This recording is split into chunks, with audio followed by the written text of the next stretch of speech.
A single royal family commands an estimated $4 trillion in assets. They preside over the world's largest petroleum enterprise and possess the capacity to shift entire global markets with a single directive. Their influence has silently shaped American foreign policy for 8 decades through complex, little-known agreements. This is not the passive, symbolic status of ancient European royalty or a constitutional monarchy. This is an active, absolute power that dictates the cost of gasoline, the movement of stock indices, and the trajectory of geopolitics every single day. The Al Saud family of Saudi Arabia has forged the most financially potent monarchy in recorded human history, primarily through a confidential partnership with the United States that fundamentally rewired the global economic structure. Consider these astonishing figures. Saudi Arabia's public investment fund manages assets totaling $4 trillion. Their estimated oil reserves hold a current market value of roughly $34 trillion. Furthermore, the Saudi royal family's estimated personal wealth exceeds $100 billion, placing them financially ahead of the entire gross domestic product (GDP) of many sovereign nations. Yet, wealth is merely the foundation of their colossal influence. As the planet's largest oil exporter, Saudi Arabia controls 17% of the world's petroleum reserves, giving them the unique capacity to either destabilize or stabilize world energy markets instantaneously. They function as the essential swing producer, whose operational decisions determine whether the cost of crude oil sits at $50 or surges to $150 per barrel. Through their sovereign wealth fund, the kingdom holds significant, multi-billion-dollar stakes in corporations like Apple, Google, Tesla, Disney, and hundreds of other global giants. Domestically, they're funding futuristic megacities, development projects, whose budgets eclipse the annual economic output of many smaller countries. They are simultaneously spearheading the global energy transition while remaining the world's most dominant oil power. However, the critical detail most people overlook is this. This extraordinary level of wealth and geopolitical leverage did not simply arise from sitting atop vast oil fields. It was the result of a deliberate, 80-year strategic pact with the United States that fundamentally established the modern global financial architecture. The landmark Petrodollar Agreement of 1974 transcended a mere oil sale arrangement. It constituted a fundamental restructuring of how international commerce and finance were conducted. Under this arrangement, Saudi Arabia pledged to sell its oil exclusively denominated in US dollars and to reinvest its substantial profits into American Treasury bonds. In return, the United States guaranteed military protection and unwavering political support for the Saudi regime. This unique arrangement cemented the US dollar as the world's primary reserve currency, allowed America to effortlessly finance massive fiscal deficits through the recycling of Saudi petrodollars, and granted the Saudis financial influence that extends far beyond their mere capacity for oil production. When Saudi Arabia occasionally threatens to price oil sales in alternative currencies or diversify its investments away from US Treasury instruments, this is not merely a business calculation. It represents a potential financial earthquake capable of profoundly reshaping the global economy and challenging the long-standing dominance of the American dollar. Today, under the direction of Crown Prince Mohammed bin Salman, the kingdom is executing Vision 2030, an attempt at something entirely unprecedented, transforming a historically oil-dependent economy into a diversified global superpower, all while preserving the structure of an absolute monarchy and its strategic alliance with Washington. This is the epic narrative of how one royal family successfully converted black gold into unmatched geopolitical leverage, built the world's most formidable sovereign wealth fund, and engineered a modern kingdom that dramatically links ancient tribal traditions with cutting-edge technology and global capitalism. However, to understand the House of Saud's claim to the future, we must first look deep into its ancient past. A time when this desert was not a barren wasteland, but a lush, green savanna inhabited by advanced civilizations. Evidence shows that 10,000 years ago, this region was filled with lakes and vibrant wildlife. Today, UNESCO sites like Hegra, the little sister of Petra, stand as silent witnesses with 131 monumental rock-cut tombs, proving that Arabia was an epicenter of global trade long before the first barrel of oil was ever struck. The saga of Saudi Arabia's ascent to global influence begins, surprisingly, neither with the discovery of petroleum nor with American partnerships, but with a theological and political alliance forged in 1744 between two figures who would have been completely disregarded by any observer of the time. Muhammad ibn Saud was a relatively minor tribal chieftain whose limited authority spanned a few isolated oasis settlements surrounding Diriyah, situated deep within the harsh Najd Desert of Central Arabia. His domain was geographically isolated, brutally harsh, and economically marginal, even by the modest standards of the 18th century Arabian Peninsula. Muhammad ibn Abd al-Wahhab was a puritanical religious scholar who had been driven out of multiple communities for advocating Islamic reform that aggressively challenged established religious authorities and traditional practices he condemned as corruptions of genuine Islamic faith. On their own, neither man possessed the visible credentials for historical significance. Ibn Saud commanded perhaps a mere few hundred warriors and their families in a vast, remote region that the powerful Ottoman Empire, the dominant political authority across the Middle East, considered too distant and economically negligible to govern directly.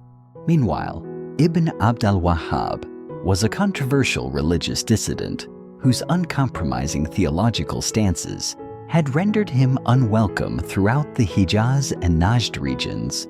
Yet, their historic alliance birthed something entirely new and unprecedented, a revolutionary political religious movement that successfully merged tribal military organization with a strict, purist Islamic ideology. This synthesis rapidly enabled territorial expansion and sustained political governance across the Arabian Peninsula. The enduring success of this partnership lay in their mutual necessity. Ibn Saud secured for Ibn Abd al-Wahhab protection from his religious adversaries and a political platform for implementing his rigorous reform agenda. Conversely, Ibn Abd al-Wahhab furnished Ibn Saud with an indispensable ideological legitimacy that transcended traditional, localized tribal loyalties and provided the moral authority necessary for expansion beyond simple kinship-based political boundaries. This was far more than a simple political marriage of convenience between a leader and a preacher. It was the genesis of a novel structure of Islamic governance.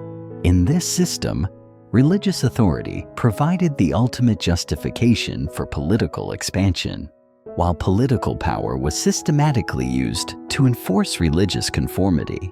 Wahhabi theology, the resultant doctrine, strongly championed a strict return to the foundational practices of the earliest Islamic community and fiercely rejected religious innovations that had accumulated during subsequent centuries of Islamic civilization.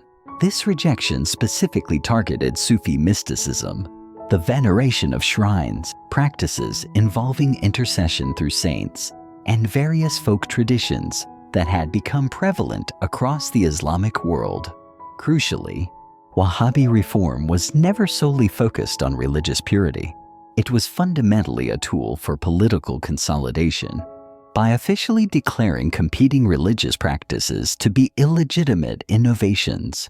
The Saudi Wahhabi alliance could strategically rationalize military campaigns against neighboring tribes and communities as profound religious obligations rather than mere acts of territorial acquisition.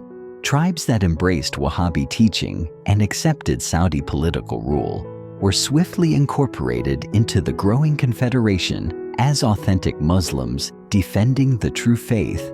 In contrast, communities that resisted were definitively classified as apostates whose eradication was deemed not only permissible but religiously mandatory.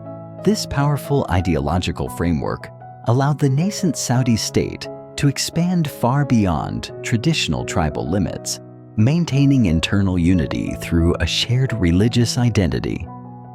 Rather than relying solely on personal loyalty to the leadership, by 1800, the first Saudi state had successfully established control over the majority of the Arabian Peninsula, stretching from the Iraqi borders to the Indian Ocean. This dominion included the profoundly significant holy cities of Mecca and Medina in the Hijaz region, which held immense prestige for Muslims worldwide. This rapid expansion deeply concerned the Ottoman Empire, which claimed overarching religious and political authority over all Muslim territories. Istanbul could not tolerate an independent Islamic state that dared to challenge Ottoman legitimacy and, critically, threatened their control over the highly lucrative and prestigious pilgrimage routes. The Ottoman reaction was swift, definitive, and devastating. They commissioned Muhammad Ali Pasha, the powerful governor of Egypt, to annihilate the Saudi threat through military campaigns utilizing superior artillery, professional military organization, and substantial Egyptian logistical capability. The resulting Egyptian campaigns, spanning 1811 to 1818, systematically crushed Saudi military resistance, culminated in the capture of their territorial capital at Diriyah, and led to the execution of most of the Saudi leadership, including Imam Abdullah ibn Saud, who was transported to Constantinople for public execution. The first Saudi state had completely dissolved, but this dream of a unified Islamic state was met with fire and steel from an empire that refused to be challenged. The Ottoman Empire, viewing the Saudi Wahhabi alliance as a direct threat to their legitimacy over the holy cities, dispatched the powerful Muhammad Ali Pasha to annihilate the kingdom. In 1818, the capital Diriyah was leveled, and the Saudi leader Abdullah bin Saud was taken to Istanbul for a public execution, marking a dark century of exile and survival for the House of Saud. Despite the military defeat, the political and religious foundations established by the original alliance proved far more resilient than any individual leader or territorial claim. Saudi survivors retreated and regrouped in the remote reaches of the Najdi, gradually reconstructing their political and military capabilities while fiercely preserving their Wahhabi religious identity and their long-term commitment to restoring Saudi political authority across Arabia.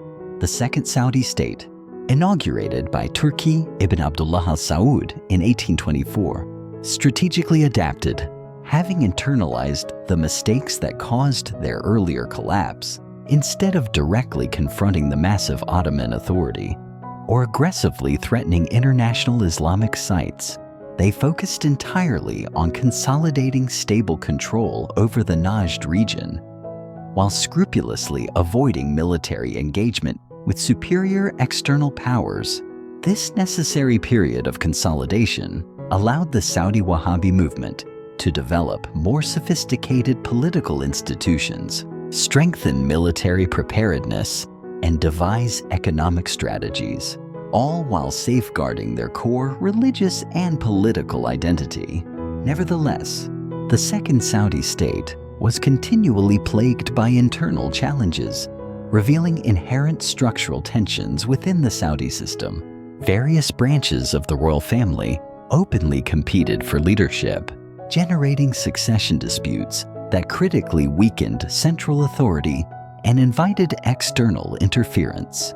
The most dangerous challenge emerged from the Al-Rashid family of Ha'il, who established their own powerful emirate in northern Najd, with crucial Ottoman backing, and systematically expanded their influence at the expense of the Saudis. The intense rivalry between the Al Saud and Al Rashid families dominated Central Arabian politics throughout the remainder of the 19th century, with both factions actively seeking external allies and resources that could provide a decisive edge in their territorial struggle. This protracted conflict reached a decisive climax during the 1890s, when the Rashids, supported by Ottoman forces, successfully eliminated effective Saudi resistance and drove the surviving Saudi leadership into exile in Kuwait. Abdurrahman ibn Faisal al-Saud, the final Imam of the Second Saudi state, escaped to Kuwait with his young son, Abdul Aziz, and a small entourage of loyalists, seemingly concluding nearly 150 years of Al Saud political dominance in Central Arabia. However, this devastating defeat ironically created the exact conditions for one of the most remarkable comebacks in modern Middle Eastern political history. Born in 1875, Abdul Aziz ibn Abdurrahman al-Saud spent his pivotal formative years in Kuwaiti exile, meticulously observing the rapid political and economic shifts that were redefining the Arabian Peninsula and the broader Middle East. The once mighty Ottoman Empire was visibly weakening under intense pressure from European powers, creating crucial power vacuums and opportunities for local leaders who could strategically position themselves within the emerging international order. British influence was simultaneously expanding throughout the Persian Gulf as a central component of their imperial strategy to secure vital Indian Ocean trade routes. New technologies, including modern firearms, telegraph communication, and motorized transport, were altering the military and economic balance of power, favoring leaders adept at leveraging these innovations. Most importantly, the landmark discovery of oil in Persia in 1908 suggested that the Arabian landmass might harbor similar geological riches, potentially transforming the economic significance of territories previously dismissed as worthless desert. Abdulaziz keenly understood that restoring Saudi authority demanded more than conventional tribal warfare or mere religious rallying cries. It necessitated a complex adaptation to modern political and economic realities, while firmly preserving the religious legitimacy and deep tribal loyalties that constituted the very foundation of Al Saud rule. His multifaceted strategy ingeniously fused traditional Saudi Wahhabi methods with sophisticated international diplomacy in a way that enabled him not only to rebuild Saudi power, but also to strategically align the kingdom for the complex opportunities and looming challenges of the 20th century.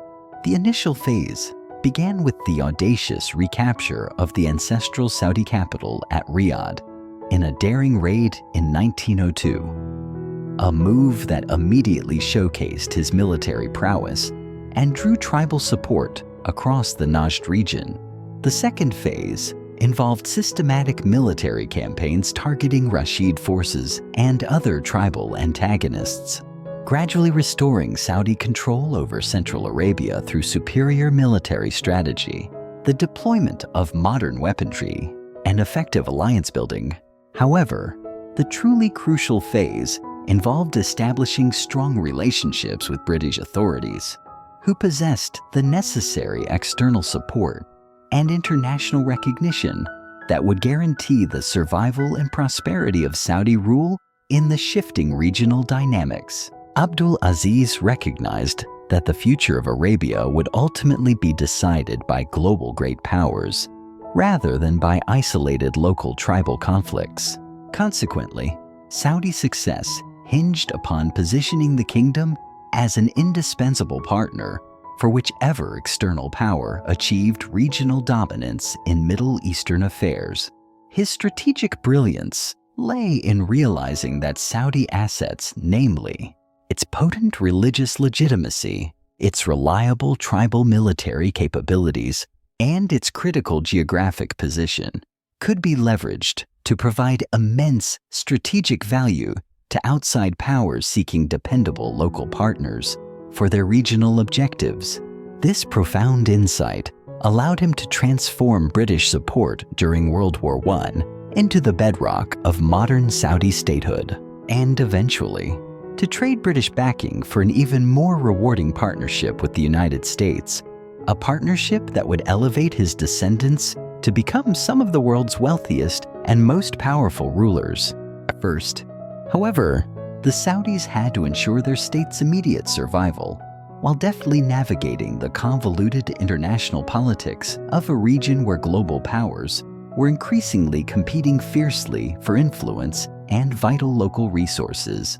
The eventual discovery of oil would irreversibly change everything, but the robust political and religious foundations that positioned the Saudis to capitalize on that discovery were meticulously laid during these crucial early years of the 20th century through calculated strategic decisions that synthesized traditional Saudi strengths with emerging international opportunities. But a desert kingdom cannot survive on faith and diplomacy alone. To become a global titan, it needed a miracle hidden deep beneath the shifting sands, a miracle that was about to erupt. On March 3rd, 1938, at precisely 3 Surah am-8, in the desolate landscape near Dammam in Saudi Arabia's eastern province, American geologist Max Steinicke felt the ground vibrate violently as Dammam Well No. 7 dramatically erupted, spewing crude oil at an initial rate of 850 barrels per day. This was not merely another successful oil strike. This moment fundamentally transformed Saudi Arabia from a struggling, poor desert kingdom into the epicenter of global energy politics, granting the Al Saud family unprecedented leverage over the world's most powerful nations. Yet, the saga of how oil was located in Saudi Arabia reveals as much about relentless American corporate ambition and astute geopolitical strategy as it does about pure geological fortune. The Standard Oil Company of California SoCal had aggressively pursued oil concessions throughout the Middle East during the 1920s and 1930s, as American oil executives increasingly recognized that expanding domestic production would eventually fail to satisfy the rapidly accelerating American energy needs. At the time, major competitors, British and Dutch companies, controlled nearly all the proven oil reserves in territories like Iraq, Iran, and the Dutch East Indies. This forced American companies to seek alternatives in less explored regions, where they might discover opportunities that well-established European competitors had either ignored or consciously dismissed. Saudi Arabia seemed like an improbable candidate. The nascent kingdom was economically bankrupt, politically fragile, and geographically distant from any existing oil infrastructure. King Abdulaziz was, in fact, desperately struggling to secure funding for basic governmental functions and to pay the essential tribal subsidies that maintained his fragile political coalition. Nevertheless, SoCal's geological experts had meticulously mapped the formations throughout the Persian Gulf region, concluding that the oil-producing limestone structures found in Iraq and Iran most likely extended deep beneath the Arabian Peninsula, particularly within the coastal eastern provinces. The key challenge lay in successfully negotiating an exploration agreement with King Abdulaziz that would grant SoCal exclusive access to these potential reserves, while simultaneously offering the Saudi government substantial financial incentives to make the high-risk deal attractive. Given the highly uncertain prospects of a commercial discovery, The negotiations demanded exceptionally delicate diplomacy because King Abdulaziz was simultaneously engaged in discussions regarding potential agreements with established British companies, which possessed superior financial capital and deeply established relationships with regional governments throughout the Middle East. SoCal's decisive competitive advantage proved to be their willingness to propose significantly better financial terms and more generous royalty arrangements than their British rivals, the European companies. Relying on the presumption of their imperial connections and superior resources, assumed that aggressive bidding was simply unnecessary. The concession agreement, formally signed on May 29, 1933, granted SoCal exclusive rights to explore and develop oil resources across an enormous 360 square miles of eastern Saudi Arabia. In exchange, the Saudis received an immediate payment of $30 in gold, plus guaranteed annual rental payments and scalable royalty rates designed to generate substantial revenues for the Saudi government once commercial production was successfully established. Critically, the agreement also contained sophisticated political provisions that would prove essential for building sustained Saudi-American relations. SoCal pledged to hire and train Saudi workers, construct infrastructure intended to facilitate broader national economic development, and conscientiously respect local customs and religious practices, minimizing cultural friction. Most importantly, the document established powerful precedents for American corporate involvement in Saudi affairs, characterized by partnership and perceived mutual benefit, sharply contrasting with the extractive, colonial relationships that defined British and European oil operations in nearly every other part of the Middle East. The initial exploration efforts proved deeply disappointing. SoCal invested 5 years and millions of dollars drilling test wells that either came up dry or produced only commercially insignificant quantities, amounts insufficient to justify the massive infrastructure investments required for profitable extraction and export. In 1937, executives at Saud were on the verge of abandoning their Saudi venture entirely, prepared to write off their substantial investments as costly failures within an ostensibly barren geological landscape. However, Max Steiner, Saud's determined chief geologist, successfully persuaded company management to sanction one final test well. This well was to be drilled at a greater depth in the Dammam area, where geological evidence hinted at the presence of oil-bearing rock formations that previous, shallower attempts might have missed. Dammam Well No. 7 was subsequently drilled to 127 feet, significantly deeper than any preceding bore, before it finally struck the Arab Zone limestone formation. This immense discovery would eventually unveil some of the largest and most readily accessible oil reserves on Earth. While the initial strike confirmed the existence of commercial-grade petroleum, the true scale of the find only became apparent as further drilling revealed the extraordinary size and productivity of the Ghawar oil field, which stretches across Saudi Arabia's eastern provinces. Ghawar remains the largest conventional oil field ever found, holding an estimated 88 billion barrels of recoverable oil, a reserve base exceeding the total proven capacity of most individual oil-producing nations. The field's enormous dimensions, 280 km long and 30 km wide, coupled with permeable, oil-bearing rock formations, guarantee high production rates at comparatively low extraction costs. More consequential than Ghawar alone was the subsequent discovery of several additional major oil fields throughout eastern Saudi Arabia, collectively estimated to contain 267 billion barrels of proven reserves, nearly 17% of all known global petroleum resources. These finds instantly elevated Saudi Arabia's status, signifying that the kingdom possessed not merely large oil reserves, but the world's most concentrated and easily accessible petroleum resources, capable of being produced at lower costs and higher volumes than fields anywhere else. The strategic implications were immediately recognized by both American corporate leaders and government officials. They understood that controlling access to this Saudi oil supply offered a decisive advantage in any future international confrontation, where energy resources would undeniably dictate military might and economic viability.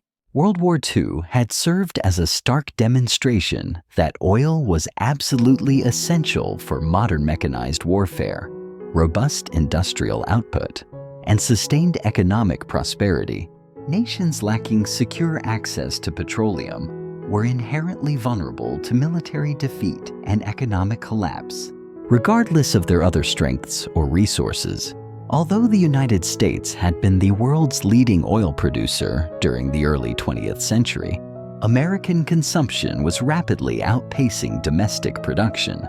This developing energy deficit created serious long-term concerns about U.S. energy security, rendering foreign oil reserves strategically crucial for national interests. Saudi Arabia's massive reserves offered a multi-generational solution to America's energy needs, simultaneously providing profitable investment opportunities for U.S. corporations and substantial leverage for American foreign policy in the global energy trade. However, capitalizing on these benefits required transforming the existing informal business relationship between Seoul and the Saudi government into a comprehensive strategic partnership between the United States and Saudi Arabia, one formalized enough to survive inevitable political upheaval and international pressures that could easily threaten purely commercial arrangements. This strategic transformation began during World War II, when President Franklin Roosevelt declared Saudi Arabia eligible for Lend-Lease assistance. Despite the kingdom's official neutrality in the global conflict, this designation allowed the U.S. to supply military equipment, financial aid, and infrastructure development, thereby strengthening the Saudi government, while simultaneously establishing American influence and demonstrating a commitment to Saudi long-term security and prosperity. The relationship deepened further as American military planners recognized the urgent necessity of protecting Saudi oil fields from potential German or Japanese attacks. Such an attack could have eliminated crucial Allied energy supplies, or, worse, provided Axis powers with strategic resources that might determine the war's outcome. American military forces established protective installations around Saudi oil facilities, while U.S. engineers and technicians worked feverishly to expand production capacity and construct vital pipeline infrastructure to support Allied military operations across the Middle East and Mediterranean theaters. More profound still was the growing consensus among American policymakers that the Saudi relationship provided the ideal foundation for post-war American global leadership, leveraging energy-based influence that was judged more sustainable and effective than traditional military or purely political pacts. Secretary of State Cordell Hull advised President Roosevelt that American dominance over Saudi oil resources would enable the United States to influence the policies of its European allies, who would depend on American-controlled energy supplies for their economic recovery and military security. Navy Secretary James Forrestal famously argued that Saudi Arabia represented one of the greatest material prizes in world history because its oil resources guaranteed America enduring economic and strategic advantages. Long after wartime military cooperation concluded, these crucial strategic calculations ultimately led to the historic meeting between President Roosevelt and King Abdulaziz aboard the USS Quincy, the Great Bitter Lake, Egypt, on February 14, 1945, This summit established the essential framework for the modern Saudi-American relationship, cementing American security guarantees for the kingdom in exchange for Saudi commitments to provide reliable oil supplies and investment opportunities for U.S. companies. Crucially, the agreement also included less publicized provisions that granted both nations significant influence over global energy markets and international financial systems, leverage that would prove indispensable for their respective strategic objectives in the coming decades. The sheer discovery of oil in Saudi Arabia fundamentally transformed not just the kingdom's economic prospects, but the entire structure of international relations in the Middle East and the global balance of power between competing nations and ideological systems. Understanding this profound transformation requires examining the specific pacts and arrangements that successfully converted vast geological resources into enduring political influence and massive economic power, which continue to shape global affairs today. The Saudi-American partnership that solidified after the oil discovery eventually enabled both countries to exert unprecedented influence over international finance, energy markets, and Middle Eastern politics in ways neither could have achieved independently.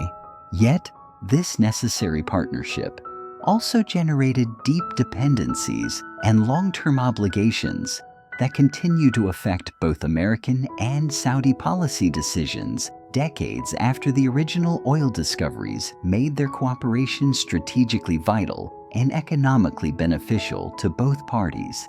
This discovery was the ultimate prize, but in a world torn by war, it was also a target to protect their black gold. The House of Saud would forge a pact with the world's emerging superpower, changing the course of history forever.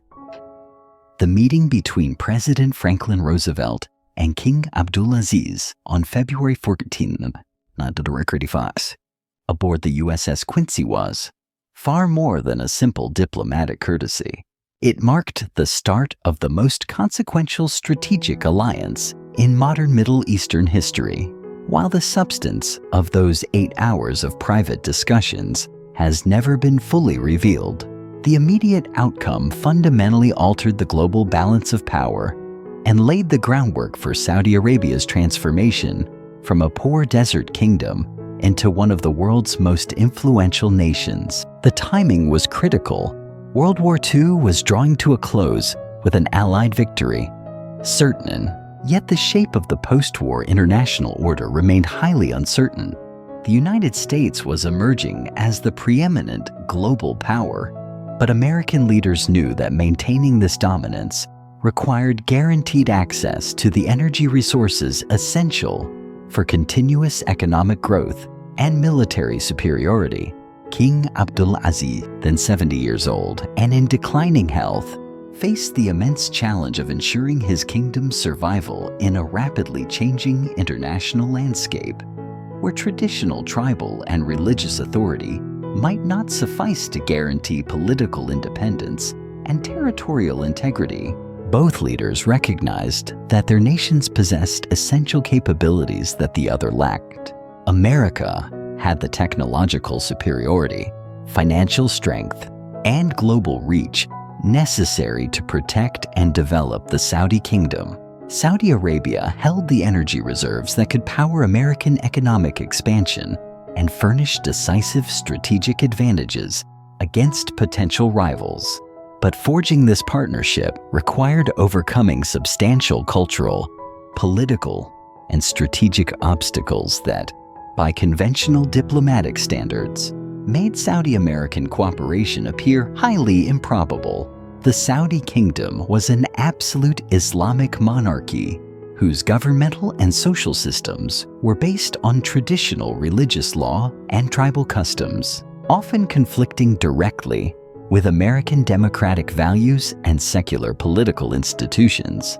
American foreign policy was officially dedicated to supporting democratic governance and opposing colonialism, making a formal alliance with an authoritarian monarchy potentially controversial within the United States. Furthermore, the established British sphere of influence in the Middle East meant that increased American involvement risked disrupting existing international relationships that had maintained regional stability for decades. Roosevelt's ingenious solution was to cultivate a personal relationship with King Abdul Aziz, circumventing traditional diplomatic channels while establishing informal agreements that offered both countries substantial strategic benefits without necessitating formal treaty ratifications that might provoke domestic political opposition. The key insight was recognizing that the Saudi-American relationship could be structured as a genuinely mutually beneficial partnership rather than the traditional patron-client arrangement that characterized European colonial dealings with Middle Eastern rulers. Instead of demanding Saudi political submission in exchange for American protection, Roosevelt proposed strategic cooperation based on shared interests in regional stability, economic development, and crucial energy security, thereby serving both American and Saudi national objectives. This novel approach strongly appealed to King Abdulaziz because it offered necessary American support without compelling him to compromise the political independence and religious legitimacy that were the twin foundations of his domestic authority and regional influence. The informal accord that emerged from their meeting included several core commitments that would define Saudi-American relations for the next 8 decades. American security guarantees for the Saudi kingdom against external threats, including military assistance and equipment designed to enable Saudi Arabia to defend its territory and maintain internal stability. Saudi commitment to providing reliable oil supplies to the United States and American allies at reasonable prices, while simultaneously granting American companies preferential access to development opportunities and investment partnerships. Cooperation in regional affairs designed to prevent Soviet expansion into the Middle East, while maintaining stability that served both American strategic interests and Saudi domestic security requirements. Cultural and religious respect that acknowledged Saudi Islamic identity and traditional governance systems, while enabling economic and technological cooperation beneficial to both societies. Perhaps most importantly, both leaders agreed to develop their relationship quietly and gradually, avoiding public commitments or dramatic policy announcements that might generate political opposition or competitive responses from other global powers. This initial discretion allowed the partnership to mature through practical cooperation and mutual benefits, rather than reliance on formal alliance structures that might have proved politically unsustainable had domestic or international conditions shifted. The first major test of this partnership came during the early Cold War period, when aggressive Soviet expansion into the Eastern Mediterranean and Central Asia threatened to encircle the Middle East and potentially compromise Western access to regional oil resources. The Truman Doctrine of 1947 committed the United States to containing Soviet influence through military and economic assistance to friendly governments. However, implementing this containment strategy in the Middle East required local partners who could provide strategic depth and local legitimacy for American involvement too. Saudi Arabia offered both capabilities: the kingdom's vast territory, crucial strategic location, and oil wealth provided essential assets for containing Soviet expansion, while its Islamic identity and regional relationships enable cooperation that could not be mistaken for purely Western colonial intervention.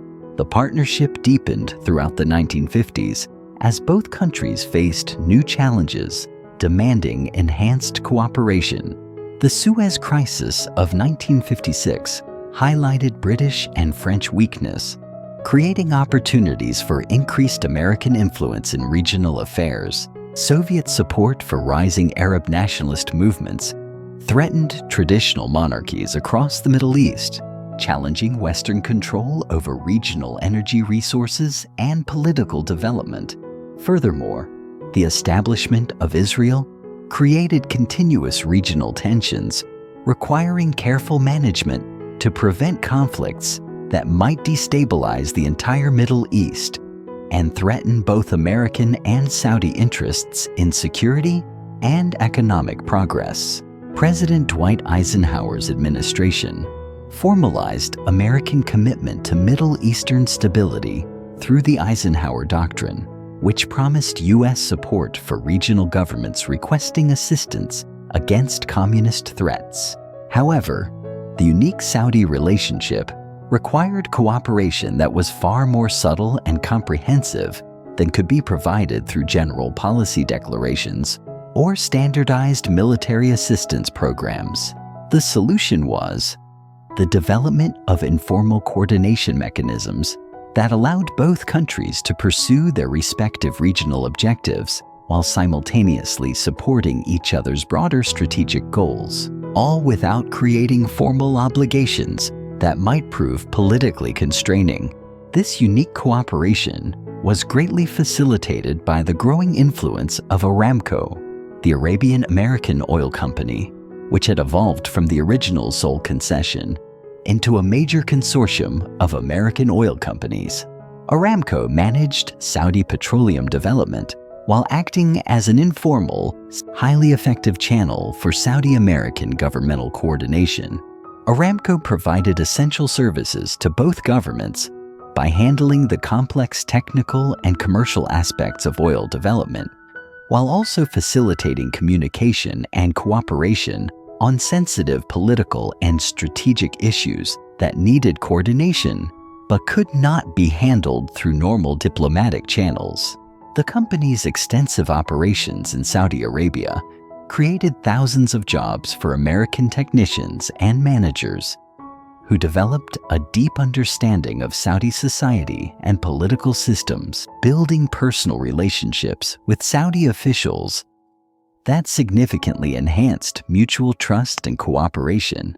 Aramco's Saudi employees received crucial training and educational opportunities, developing technical capabilities and management expertise that strengthened the Saudi economy while creating constituencies that supported continued American involvement and partnership.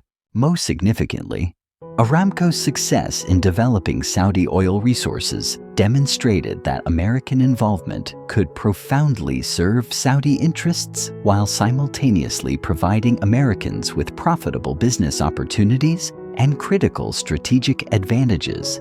This model of mutual benefit became the template for expanding Saudi-American cooperation beyond energy development into broader economic, military, and political partnerships that served both countries' long-term strategic objectives. The relationship faced severe tests during the 1960s due to regional conflicts, shifts in the oil market, and domestic political pressures that challenged the foundational principles of Saudi-American cooperation. The Six-Day War of 1967 created deep tensions over American support for Israel, conflicting sharply with Saudi commitments to Palestinian rights and Arab solidarity, thereby threatening to undermine the relationship. During a crucial period of regional instability, the British withdrawal from the Persian Gulf in 1971 created new security responsibilities for both the United States and Saudi Arabia. In maintaining regional stability without the established imperial frameworks that had previously managed local conflicts and territorial disputes. Growing oil revenues granted Saudi Arabia increased independence and regional influence, potentially reducing their reliance on the American partnership if alternative relationships proved more attractive or effective. But these challenges also generated fresh opportunities for deepening the alliance through new forms of cooperation that could address changing regional conditions while serving the evolving strategic requirements of both America and Saudi Arabia. The solution emerged during the 1970s through the development of comprehensive partnership arrangements that combined energy cooperation with global financial coordination, military modernization, and intense political consultation. This integrated approach made both countries far more capable and influential than either could have been independently. This partnership reached its full maturity through the Petrodollar Agreement of 1974, which fundamentally transformed Saudi-American cooperation from a regional defense alliance into a global financial and economic partnership that permanently reshaped international monetary systems and allowed both nations to wield unprecedented influence over global affairs. Understanding how this transformation took place requires examining the specific mechanisms and complex agreements that successfully converted massive oil revenues into pervasive financial influence while sustaining the political and strategic cooperation that had enabled the original Saudi-American partnership to survive and prosper despite rapidly changing international conditions. But this alliance was about to become more than just military protection. In 1974, a secret deal would turn Saudi oil into the very lifeblood of the global financial system, the birth of the petrodollar. The phone call that permanently altered the global financial system took place over a secure line between Washington and Riyadh in December 1973, at the height of the Arab oil embargo that had sent seismic shockwaves through Western economies and vividly demonstrated the political power of petroleum as a weapon.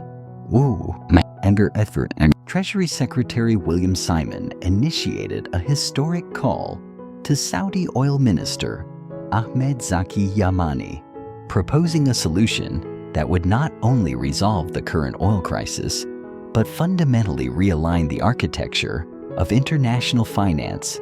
The proposal centered on a quid pro quo.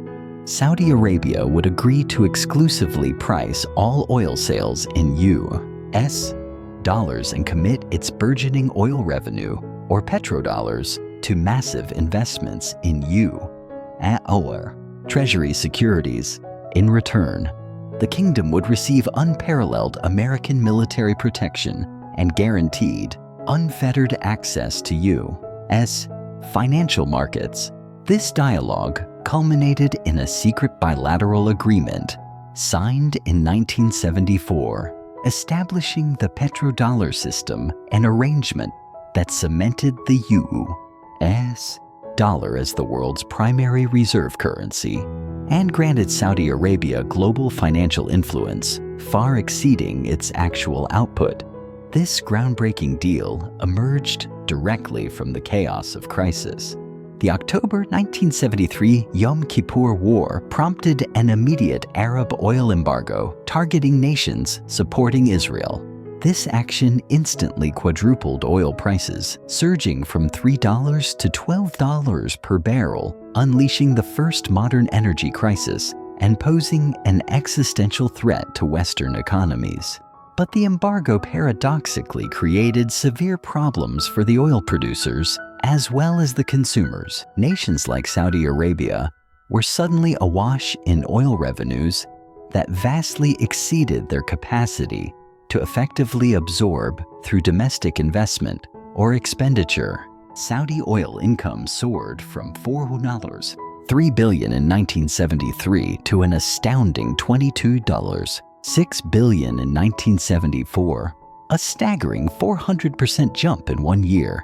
The kingdom found itself literally accumulating capital faster than it could responsibly allocate for internal development, initiating what economists termed the recycling problem. These rapid, massive financial flows posed a significant risk, threatening to destabilize international monetary systems that were structurally unprepared for such concentrated capital accumulation.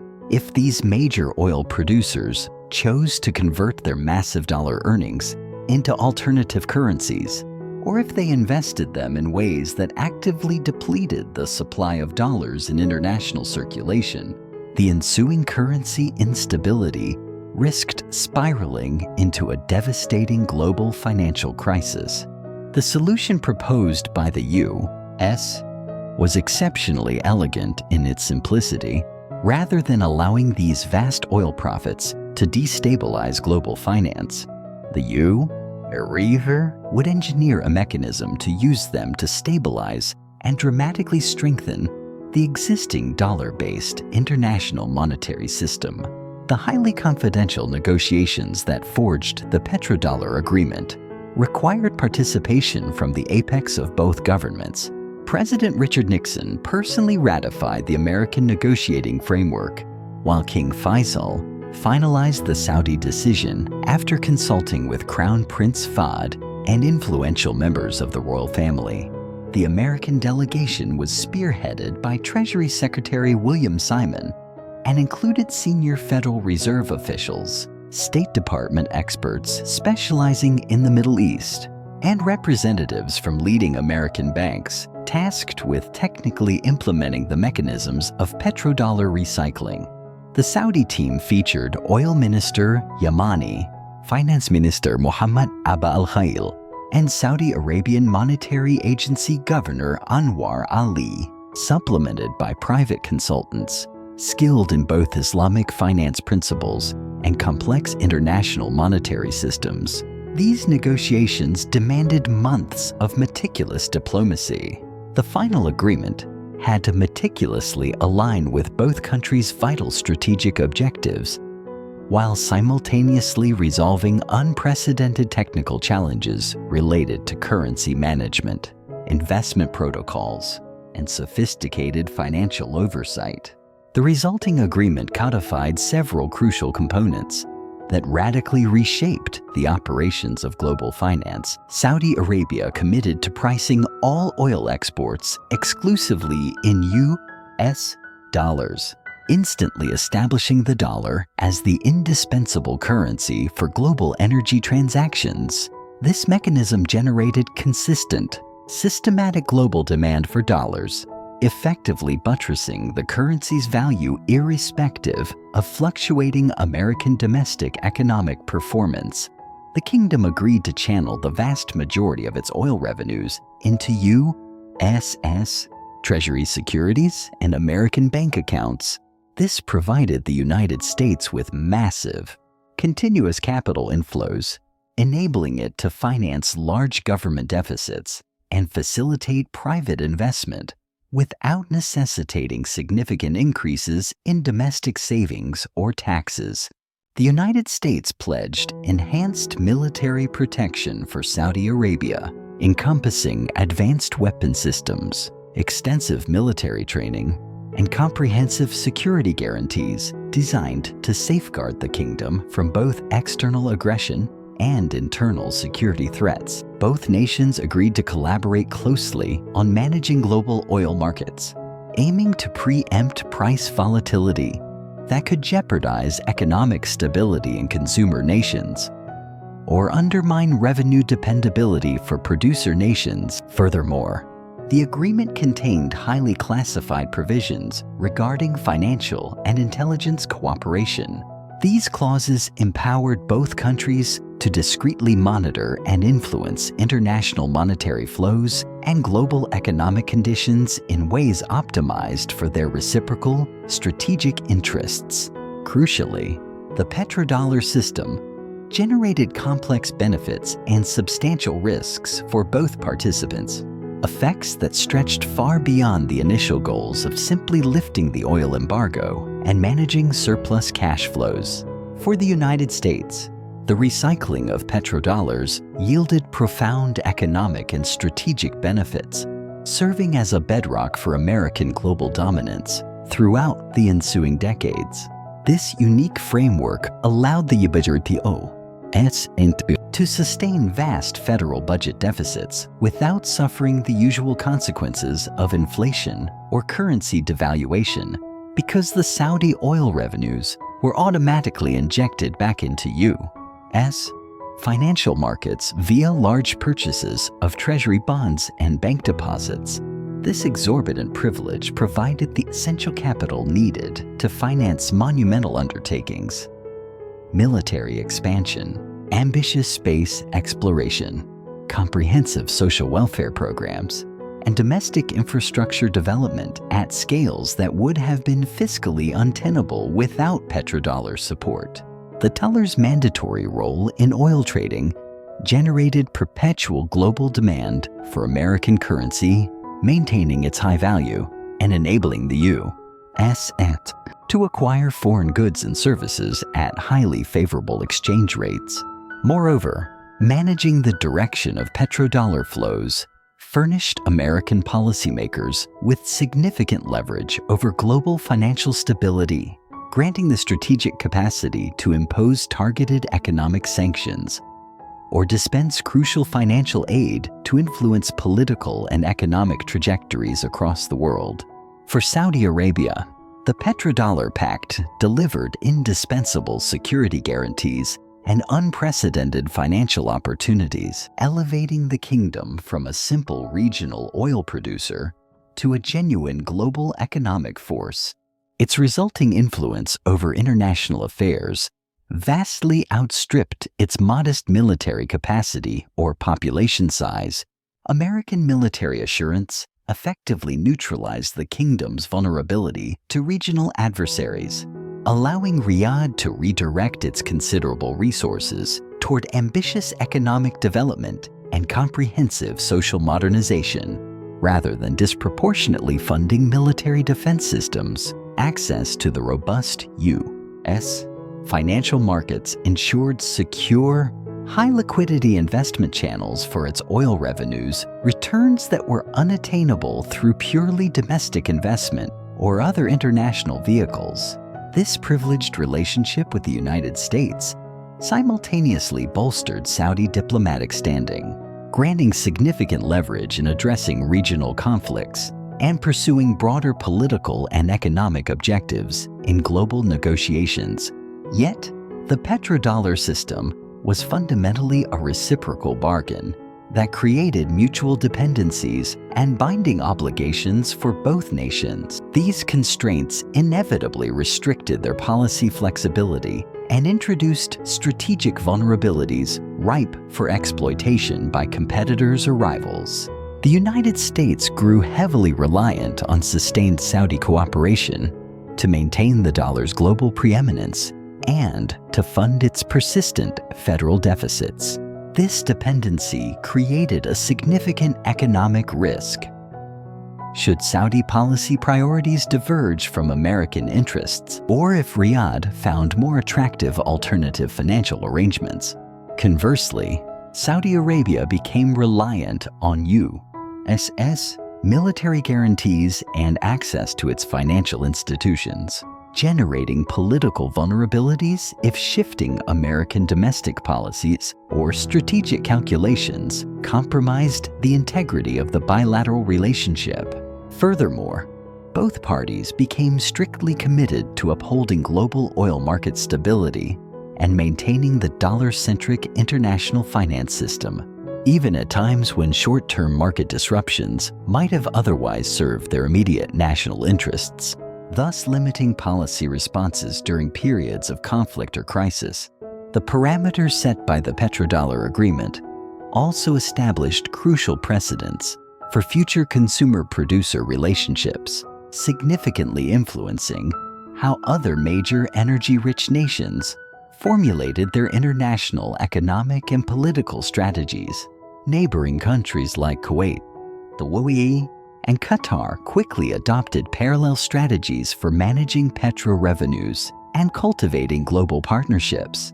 This established the Gulf Cooperation Council (GCC) model, which meticulously balanced deep financial integration with Western markets against the imperative of preserving political independence and cultural identity.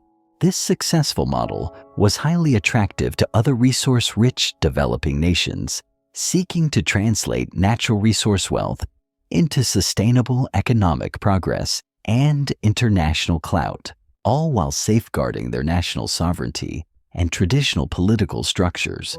Despite its initial success, the petrodollar system inadvertently fostered global economic imbalances and systemic financial risks that became profoundly apparent in later decades, particularly as oil price volatility, international debt crises, and currency instability severely tested the system's core resilience and adaptability.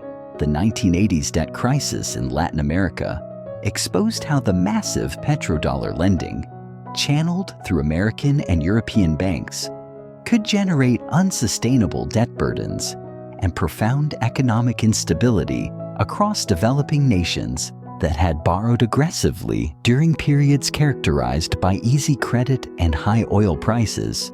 The conclusion of the Cold War and the ascent of rival global powers, notably China, and the formation of the European Union, introduced new competitive challenges to the dollar's supremacy and American financial hegemony, compelling continuous adaptation of the petrodollar framework to evolving geopolitical realities. But despite these enduring challenges, the fundamental architecture of the petrodollar agreement has persisted for 5 decades and remains a dominant influence on global financial frameworks, even as both American and Saudi strategic interests have fundamentally changed in response to international shifts. Comprehending the petrodollar system's mechanics and its extraordinary durability offers vital insights into the profound interconnection between energy resources, financial leverage, and geopolitical influence forces that continue to shape international relations and economic development in the 21st century. The subsequent chapter in the Saudi narrative explores how the nation utilized petrodollar wealth to construct modern state institutions and comprehensive infrastructure, all while rigorously preserving traditional political and social systems to safeguard royal authority and religious legitimacy. The transformation of Saudi Arabia from a collection of desert tribes into a modern state began with a remarkable statistic. Between 1970 and 1980, the kingdom's oil revenues increased from $3 billion to $12 billion annually, alright, a 400% increase that provided resources for the most rapid state-building project in modern history. But converting oil wealth into sustainable political institutions and modern infrastructure required overcoming challenges that had destroyed other resource-rich nations and oil-dependent monarchies throughout the developing world. King Faisal, who governed from 1964 to 1975, grasped that the influx of oil wealth represented a double-edged sword. It possessed the potential to either solidify or shatter the kingdom, depending entirely on how effectively it was managed and allocated to meet both modernization goals and traditional political stability. His resulting strategy was nothing short of revolutionary for the Middle East. He leveraged oil revenues to institute a comprehensive welfare state, providing universal free education, healthcare, housing subsidies, and employment opportunities for all Saudi citizens, while simultaneously upholding absolute royal authority and strict adherence to traditional Islamic social structures. This paradoxical combination of elements resembling socialism within an absolute monarchy proved astonishingly effective, securing political legitimacy while powering explosive economic development. The underpinning philosophy of the Saudi welfare state asserted that petroleum resources were the collective property of the entire nation, not merely the royal family. This principle generated a binding governmental obligation to distribute the immense petroleum wealth to all citizens through robust public services and economic empowerment. Critically, however, the structure was specifically engineered to safeguard royal political authority by tying citizen welfare directly to government provisioning, rather than establishing individual economic rights or democratic participation that could potentially threaten monarchical control. The result was a distinctive social contract. Citizens received remarkable material advantages and prosperity in exchange for unwavering political loyalty and social conformity. Achieving stability through wealth, rather than through representative government, the magnitude of Saudi domestic investment during the 1970s and 1980s was unparalleled for a developing country.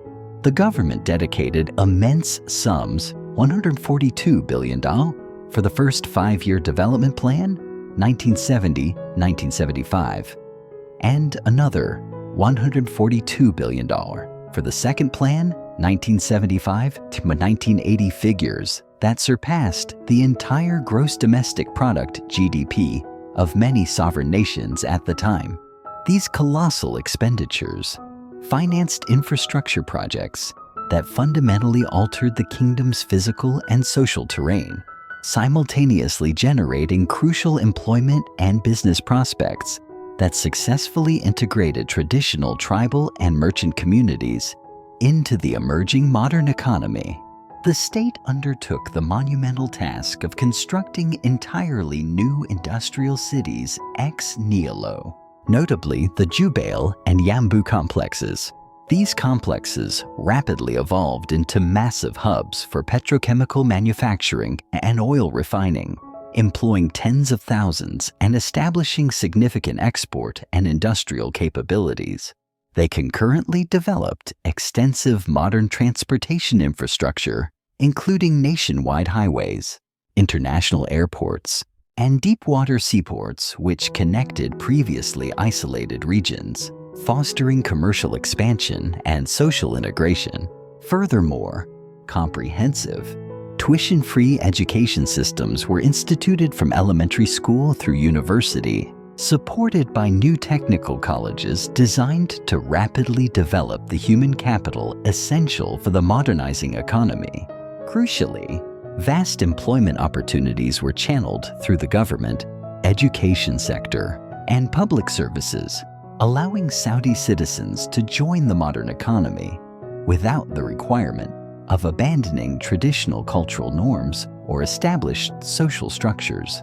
The primary challenge lay in supervising this immense development undertaking, while rigorously safeguarding political stability and social cohesion during a period of dizzying, rapid change, a process that historically destabilized traditional authority and cultural norms.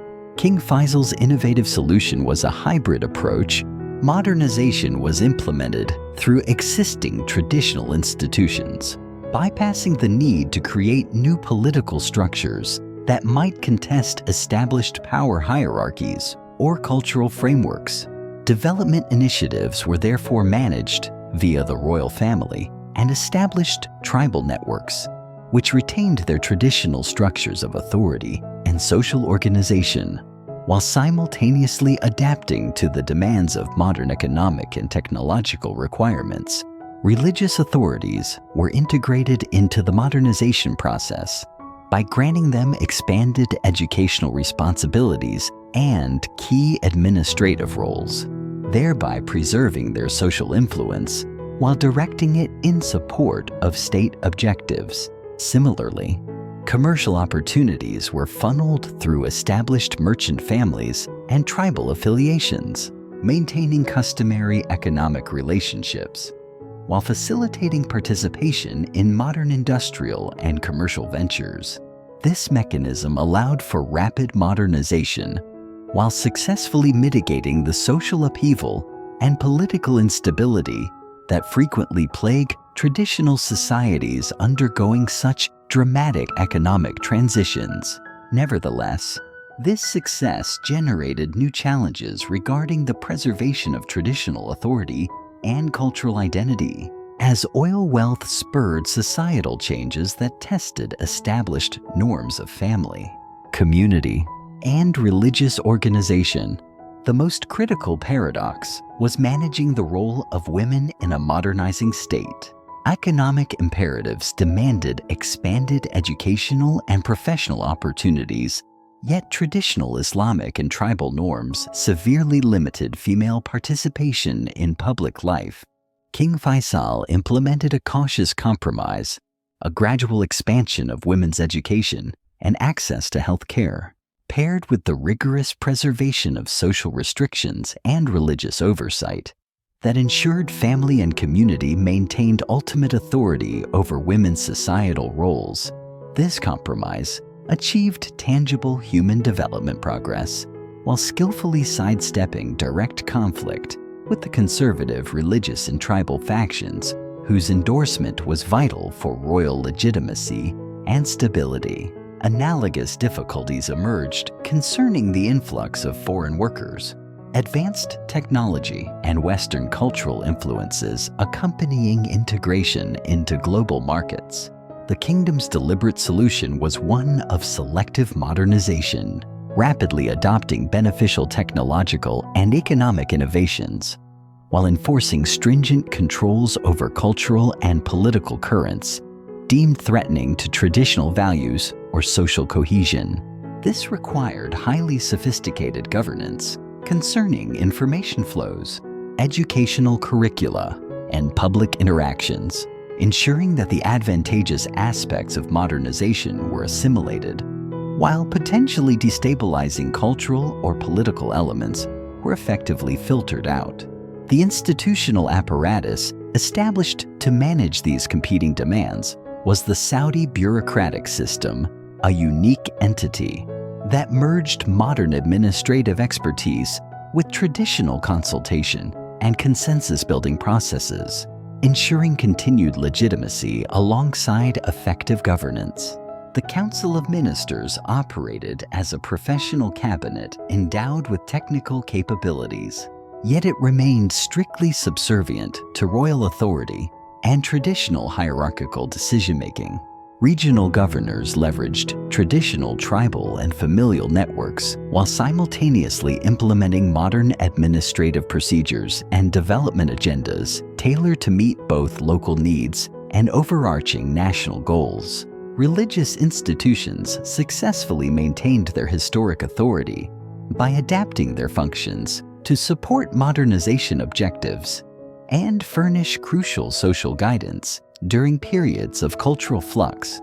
This hybrid governance structure allowed the kingdom to realize extraordinary development achievements, all while preserving a degree of political stability and social cohesion that surpassed the performance of most other developing nations during comparable periods of explosive change. By 1980, Saudi Arabia had achieved remarkable progress. Universal primary education, comprehensive health care, modern transportation and communication networks, and a per capita income rivaling developed nations. However, this success, enabled by enormous oil wealth, simultaneously engineered dependencies and structural vulnerabilities. These systemic weaknesses would ultimately challenge the kingdom's long-term sustainability and political efficacy, especially as oil revenues began to fluctuate and regional geopolitical conditions evolved. The core issue lay in the welfare state model, which mandated sustained high oil earnings to maintain lavish citizen benefits and government services. This created profound economic vulnerability, particularly if global energy markets or domestic production capacity suffered a significant decline. Furthermore, the employment model excessively concentrated economic activity within the government and public services, inhibiting the organic growth of a robust private sector capable of providing alternative drivers for economic growth and innovation. Finally, the social framework, while preserving traditional authority structures, seemed increasingly inadequate for managing the complexities of a modern economy and a progressively educated, internationally connected populace. These deep-seated challenges came sharply into focus throughout the 1980s and 1990s, when extreme oil price volatility, regional conflicts, and profound generational changes severely tested the endurance of the development model that had fueled Saudi's success during the affluent 1970s boom years. Crucially, The institutional foundations and the underlying social contract established during this era of massive investment and rapid modernization furnished the kingdom with the necessary capabilities and enduring legitimacy. These assets allowed the House of Saud to adapt strategically to shifting conditions, while consistently preserving its core political identity and essential strategic relationships. Analyzing how the Saudis navigated this extraordinary transformation offers vital insights into the potential and inherent limitations of resource-based development lessons that remain highly relevant for contemporary developing nations attempting to convert natural resource wealth into sustainable economic progress and political stability. The subsequent phase of the Saudi narrative focuses specifically on how the royal family managed to consolidate its authority over this rapidly modernizing state, simultaneously navigating challenging succession hurdles and political rivalries that threatened to destabilize their power base during critical periods of regional turmoil and international pressure. Extreme wealth brought rapid modernization, but it also created cracks in the foundation. To stay in control, the royal family had to master a dangerous game of power consolidation, where survival meant absolute discipline. The assassination of King Faisal on March 25, 1975, by his nephew, Prince Faisal ibn Saud, carried the potential to trigger a devastating succession crisis that could have completely unraveled the Saudi kingdom, precisely during its most vulnerable period of accelerated modernization and global integration. Instead, the royal family's immediate reaction showcased a remarkable degree of institutional sophistication and political discipline, effectively transforming them from a traditional tribal confederation into one of the world's most resilient and effective ruling dynasties. Within mere hours of the attack, the Al Saud had successfully selected King Khalid as the new monarch, confirmed Crown Prince Fahd as the heir apparent, and established governmental continuity that preempted any significant disruption to oil production, major development projects, or vital international relationships.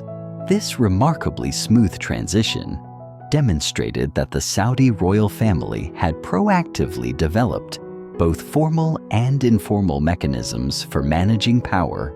These processes deftly fused traditional tribal consultation practices with modern institutional procedures, delivering stability while meticulously safeguarding family unity and supreme authority. Yet, achieving this level of sustained political effectiveness required overcoming inherent challenges that had destroyed other ruling families and repeatedly threatened the kingdom's survival during pivotal developmental moments. The Saudi royal family comprises thousands of princes, descended from King Abdulaziz's numerous marriages, to women from various tribal and regional backgrounds across the Arabian Peninsula. Managing this vast extended family structure while ensuring unified political leadership necessitated profound institutional innovations capable of accommodating diverse interests and perspectives, all while actively preventing internal fragmentation and conflict.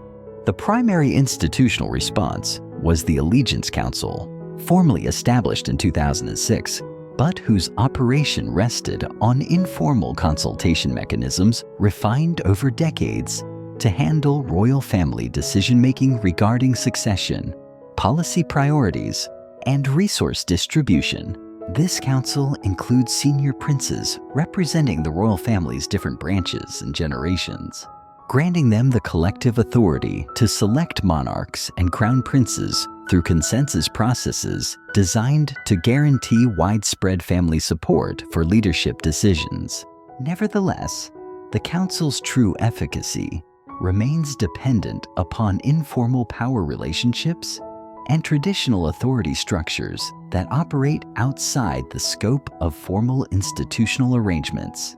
The most significant of these informal power structures centered on the relationship between King Abdulaziz's sons, known as the Sudairi Seven, named after their mother's tribal affiliation. These brothers formed the critical core leadership group that steered the kingdom through its defining developmental phases, spanning the 1960s up through the 2000s. Key figures like King Fahd, Crown Prince Sultan, Interior Minister Prince Naif, Defense Minister Prince Sultan, and their Sudairi brothers controlled the most influential governmental portfolios. They maintained family cohesion through regular, mandatory consultation and highly coordinated decision-making. While this concentration of authority facilitated effective governance and streamlined policy coordination, it inevitably generated potential tensions with other royal family branches who might feel marginalized for major decision-making or resource allocation. Successfully managing these rivalries demanded sophisticated, tiered systems for distributing royal family benefits and opportunities. These systems had to satisfy diverse constituencies while simultaneously maintaining powerful incentives for family unity and unwavering loyalty to the central leadership. The effective solution was the creation of multiple, recognized pathways for royal family participation in governance, major business ventures, and social leadership. This allowed the accommodation of varying interests and capabilities while preserving the family's overarching authority and coordination.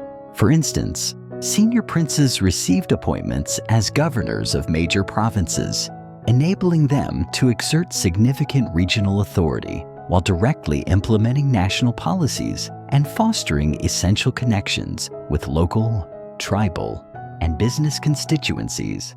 Younger princes, conversely, were offered opportunities in military leadership, diplomatic service, and business management. These roles provided career advancement and financial security while contributing meaningfully to national objectives and the overall projection of family influence. Furthermore, female royal family members received active support for educational, cultural, and charitable activities.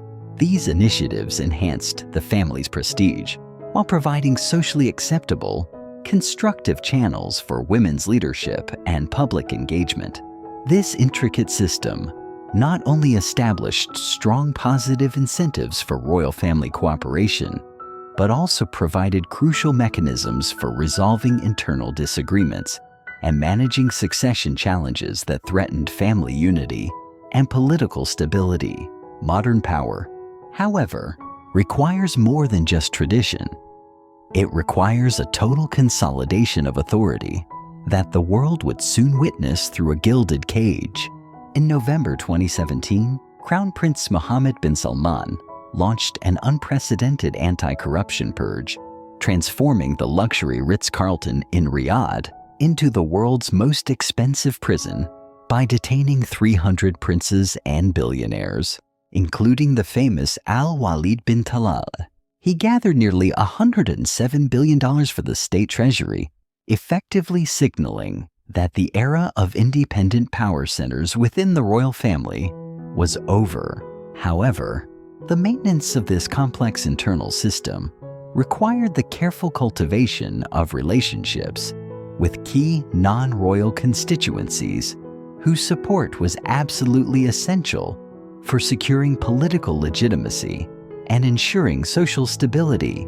The powerful religious establishment demanded continuous consultation and cooperation to guarantee that modernization programs and international alignments did not undermine their authority or clash with their interpretation of Islamic principles and social mandates. Tribal leaders required continued access to governmental resources and formal recognition of their traditional authority to sustain their vital support for royal leadership and their instrumental role in policy implementation within their respective regions. Affluent merchant families required substantial business opportunities and investment partnerships, enabling them to profit from the nation's economic development. while actively supporting governmental objectives and maintaining their historical role in Saudi commercial life. This delicate balancing act demanded exceptional political acumen and institutional flexibility. The ability to adapt strategically to shifting conditions while preserving core relationships and established authority structures. The most profound challenges emerged during periods of severe regional instability and escalating international pressure, which rigorously tested the kingdom's political cohesion and strategic alliances. The Iranian Revolution of 1979 introduced fierce ideological competition from revolutionary Islamic movements that fundamentally challenged Saudi legitimacy, while simultaneously jeopardizing regional stability and international energy security. The Soviet invasion of Afghanistan later that year necessitated Saudi involvement in supporting resistance movements, an action that aligned neatly with American strategic objectives while also serving Saudi interests in containing Soviet expansion and supporting global Islamic causes. The devastating Iran-Iraq War in 1980 to 1988 compelled Saudi Arabia to perform a careful diplomatic balance between both warring nations, all while managing volatile oil market disruptions and acute regional security threats that could directly impact the kingdom's stability and economic interests. The single most serious domestic challenge was the Grand Mosque seizure in Mecca on November 20, 1979. Armed militants, led by Juhayman al-Otaibi, occupied Islam's holiest site and openly declared opposition to the royal family's modernization policies and international relationships. The subsequent two-week siege required complex military operations to reclaim the mosque, while navigating extreme religious sensitivities and profound political implications that threatened to erode royal legitimacy and incite wider opposition to governmental authority. The royal family's response brilliantly showcased their capacity to leverage both traditional and modern resources to maintain authority during an existential threat. First, they secured essential religious authorization for military operations within the sacred mosque through immediate consultation with leading Islamic scholars who confirmed that neutralizing the armed militants was religiously justified and necessary. Second, they swiftly mobilized professional military forces capable of conducting complex urban combat operations while minimizing damage to religious sites and successfully maintaining security throughout the kingdom during the entire crisis period. Most crucially, they utilized the crisis to strengthen their alliance with religious authorities by implementing more conservative social policies and strategically expanding religious institutions, all without abandoning their core modernization and international partnership strategies. This measured response successfully preserved royal authority, while simultaneously addressing some of the religious and social anxieties that had motivated the opposition movement, thereby demonstrating the flexibility and crucial adaptability that enabled the Saudi political system to endure severe challenges.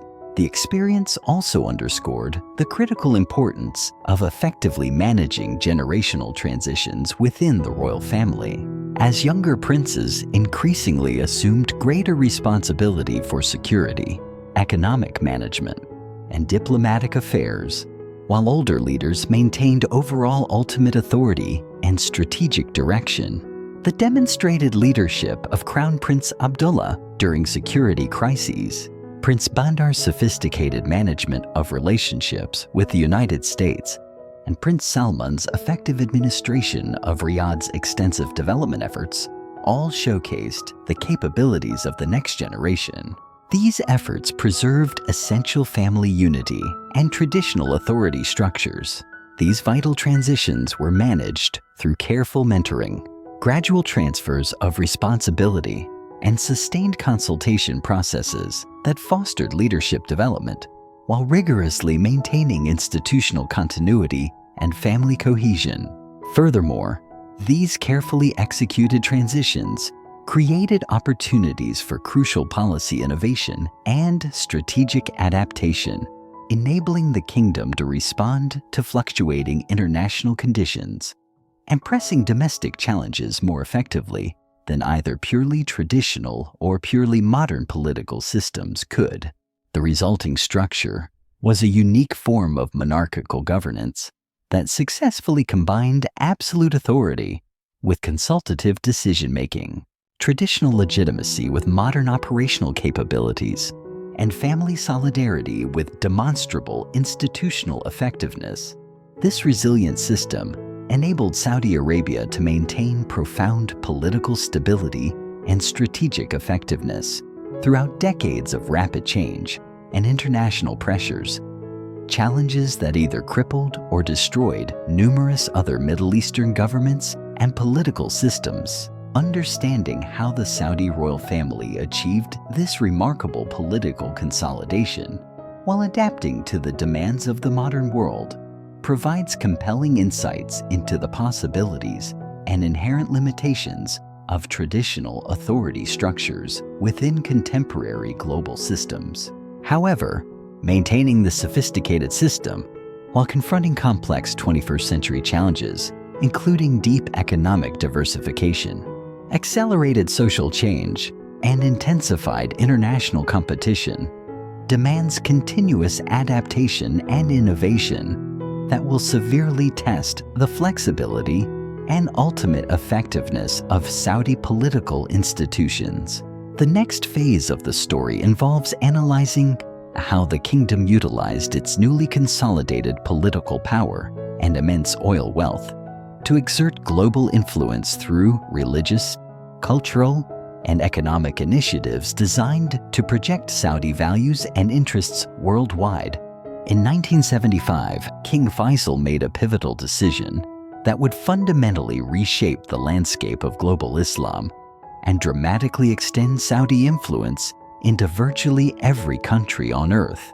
He committed substantial oil revenues, billions of dollars, to finance the construction of mosques, schools, and cultural centers globally.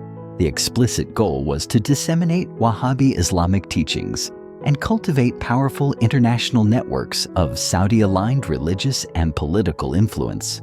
This was far beyond mere religious philanthropy.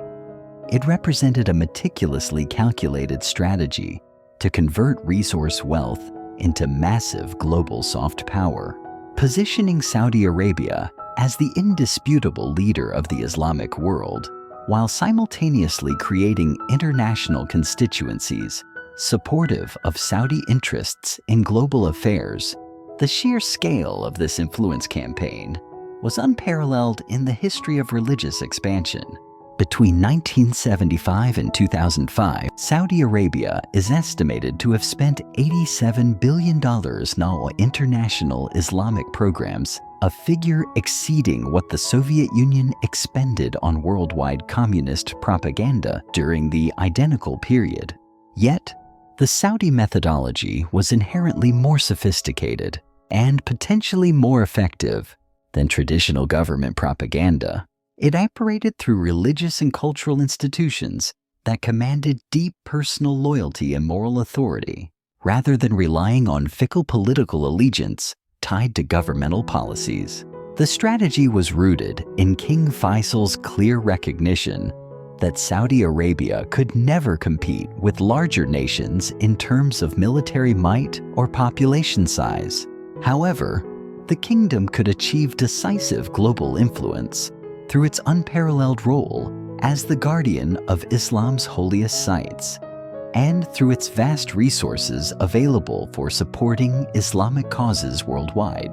The kingdom's control over Mecca and Medina provided an inherent and unique religious authority, allowing them to project themselves as the authentic voice of Islamic leadership, while their immense oil wealth provided the resources necessary to make this authority practical and beneficial for Muslims across the globe. The comprehensive Islamic development program included multiple integrated components designed to cultivate extensive networks of Saudi influence and promote widespread Islamic solidarity. These included mosque construction projects that financed thousands of Islamic worship centers in countries around the world. Many of these structures were deliberately designed according to Saudi architectural standards and were typically staffed by Saudi-trained religious leaders. Educational institutions, including new Islamic universities, religious schools, and cultural centers, which offered free instruction in Islamic studies while adhering to curricula that heavily emphasized Saudi interpretations of Islamic law and social organization. Scholarship programs that funded thousands of international students to attend Saudi universities, concurrently providing funding for Islamic scholars and religious leaders globally to study Saudi religious and cultural approaches. Publishing and media initiatives that translated crucial Islamic texts into dozens of languages, while also producing educational materials and cultural content. Reflecting Saudi religious and social perspectives, yes, charitable and humanitarian programs that provided essential disaster relief, poverty assistance, and development aid throughout the Muslim world, thereby cultivating immense goodwill and loyalty towards Saudi leadership. Perhaps the most crucial component was the intensive training and support provided to religious leaders who subsequently returned to their home countries steeped in Saudi-influenced perspectives on Islamic law, social organization, and political priorities. These returning religious leaders frequently became highly influential figures in their local communities, all the while maintaining institutional connections to Saudi religious bodies and receiving ongoing support for their various activities and organizations. Over time, these sprawling networks established informal yet highly effective channels for Saudi influence over diverse Islamic movements, political parties, and social organizations throughout the Muslim world. The impact was particularly profound in nations possessing large Muslim populations, including Pakistan, Indonesia, Malaysia, Nigeria, and various Central Asian and North African nations, where Saudi-influenced Islamic movements gained significant political power and social influence.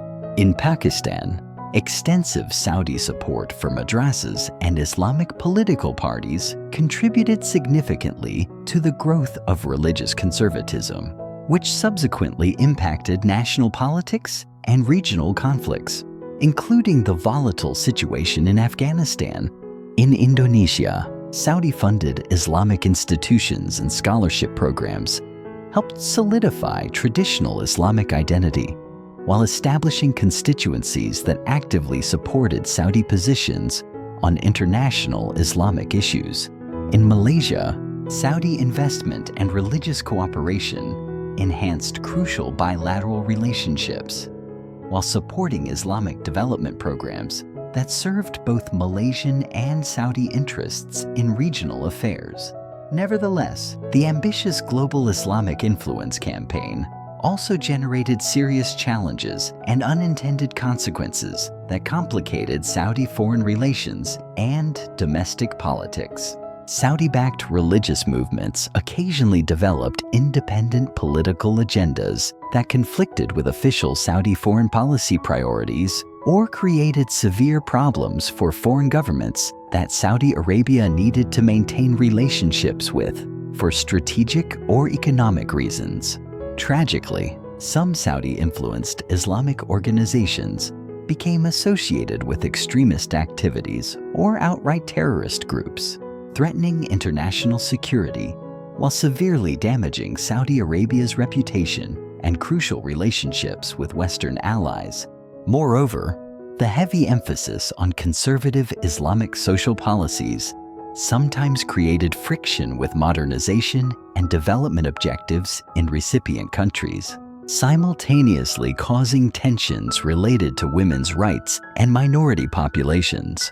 These numerous complications required careful, strategic management of Saudi international Islamic programs in order to maintain their intended beneficial effects, while actively minimizing negative consequences that could jeopardize Saudi interests or relationships. The solution involved developing more sophisticated coordination between religious and political authorities.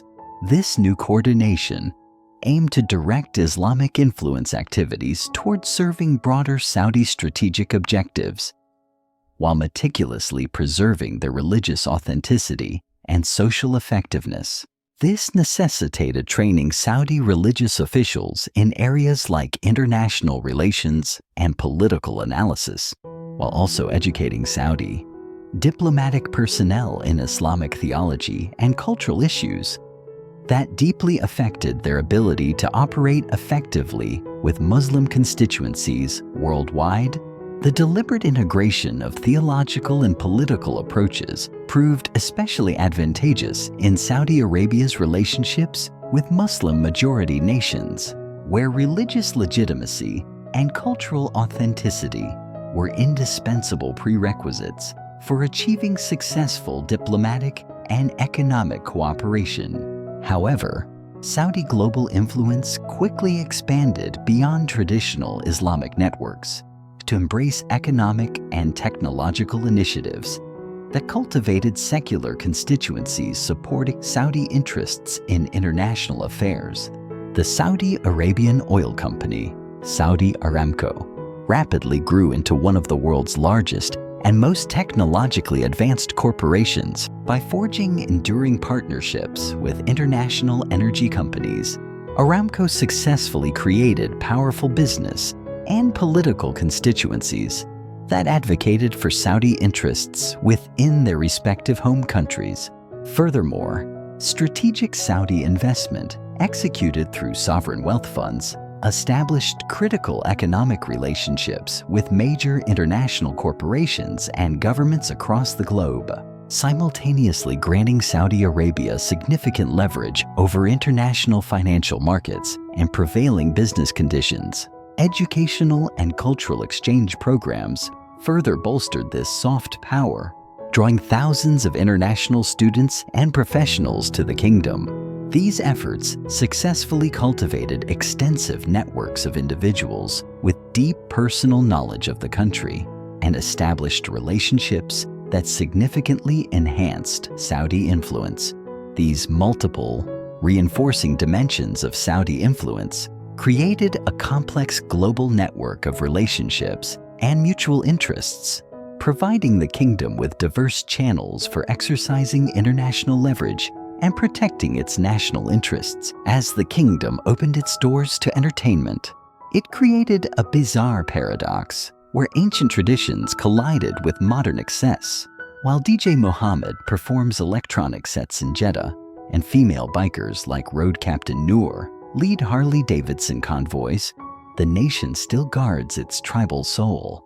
Nowhere is this more evident than at the Miss Camel Beauty Contest, where a $58 million prize pool is so competitive that owners have been caught using facial ultrasound and Botox to enhance their camel's appearance, leading to the disqualification of dozens of animals. The tangible effectiveness of this multifaceted approach became strikingly apparent during various international crises and conflicts, enabling Saudi Arabia to swiftly mobilize support from diverse constituencies, including established religious communities, powerful business interests, and government allies.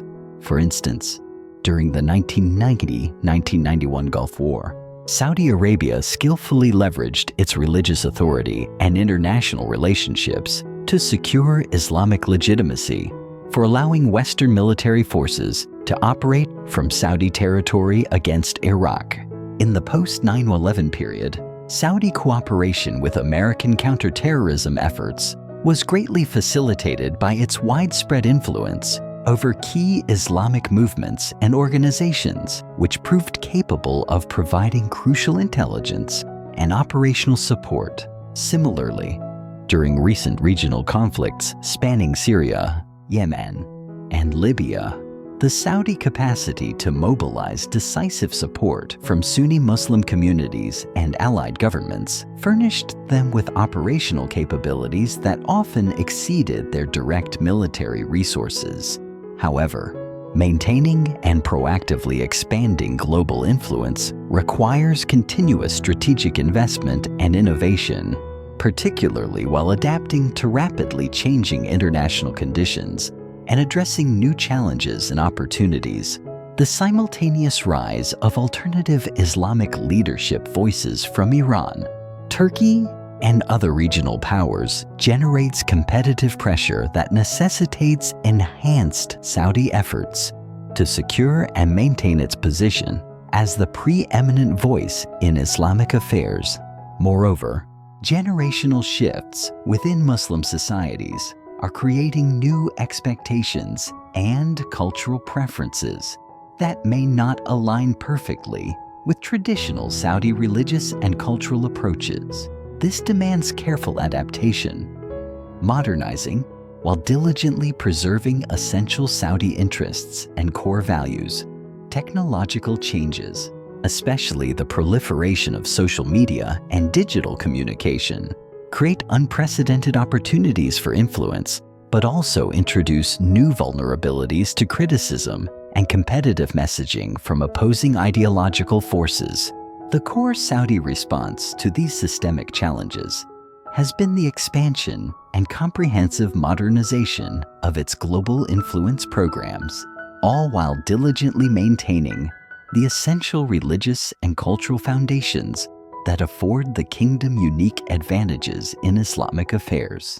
Crown Prince Mohammed bin Salman's Vision 2030 explicitly includes substantial investments in international cultural, educational, and technological programs designed to enhance Saudi global standing, simultaneously supporting ambitious domestic modernization and economic diversification objectives. Understanding the sophisticated manner in which Saudi Arabia constructed and sustains global influence through interwoven religious, cultural, and economic networks offers profound insights into the possibilities and inherent challenges of soft power projection lessons that remain highly relevant for other nations seeking to extend their international reach and safeguard their strategic interests. While soft power exported their values, the kingdom realized that in the 21st century, true dominance is bought. They were no longer just selling oil. They were building an economic empire to own the future. The next chapter shifts focus, examining how Saudi Arabia capitalized on its successful political consolidation and global influence to strategically build one of the world's largest sovereign wealth funds, thereby transforming its vast oil wealth into diversified, permanent economic power. In 2015, Crown Prince Mohammed bin Salman dramatically announced the creation of a sovereign wealth fund with a staggering, unprecedented target: $2 trillion assets. Achieving this goal would make Saudi Arabia's public investment fund, EIF, the single largest pool of investment capital in human history. This was far more than mere financial ambition. It represented a strategic economic transformation designed explicitly to convert the kingdom's temporary revenue from petroleum into permanent, sustainable economic power influence that could endure long after oil resources diminish in value or economic relevance. The sheer numbers starkly reveal the scale of Saudi economic ambitions. The PIF currently manages approximately $4 trillion in assets and is projected to reach its $2 trillion goal by 2030. Driven by continued oil revenue reinvestment and aggressive strategic asset appreciation. For context, Norway's sovereign wealth fund, which until recently was the largest globally, manages roughly $6 trillion. China's various sovereign wealth funds collectively manage about $4 trillion. Simply put, Saudi Arabia is actively building investment capabilities that exceed the total economic output of most national economies. Yet, the PIF signifies more than merely accumulated wealth. It is the central pillar of an economic strategy designed to fundamentally reshape global markets while aggressively positioning Saudi Arabia at the nucleus of technological innovation, major financial flows, and industrial development for the next century.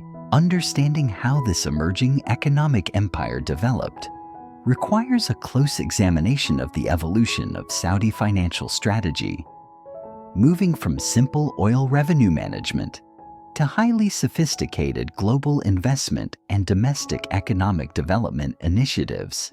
The initial foundation was established during the 1970s, a period when massive oil revenues first necessitated international investment strategies capable of preserving and growing Saudi wealth while maintaining the financial liquidity required for burgeoning domestic development needs. The original approach was decidedly conservative. Invest oil profits primarily in secure American and European government bonds and bank deposits. This strategy prioritized security and stability, generating only modest returns, but crucially maintained the petrodollar recycling system that underpinned the kingdom's essential strategic relationship with the United States. This conservative strategy served vital political and economic objectives during the Cold War era, when Saudi-American cooperation was singularly focused on regional security and energy market stability, rather than ambitious economic diversification and technological innovation. By the 1990s, however, Saudi leaders recognized that conservative financial strategies would no longer yield sufficient returns to adequately fund the rapidly expanding governmental services and infrastructure development required to maintain political legitimacy and social stability at home. The solution involved a gradual, measured diversification into equity markets, real estate, and alternative investment vehicles that could generate higher returns while simultaneously building essential domestic expertise in international finance and investment management.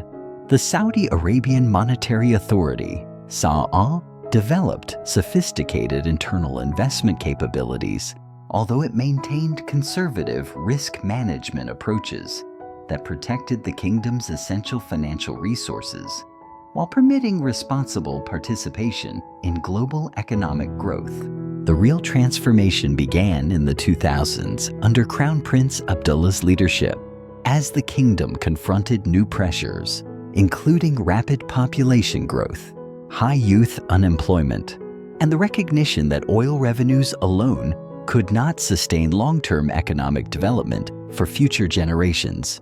The response was a definitive strategic shift, using oil wealth as a dedicated tool to build diversified economic capabilities that could generate mass employment, technological advancement, and international competitiveness beyond the traditionally dominant energy sector.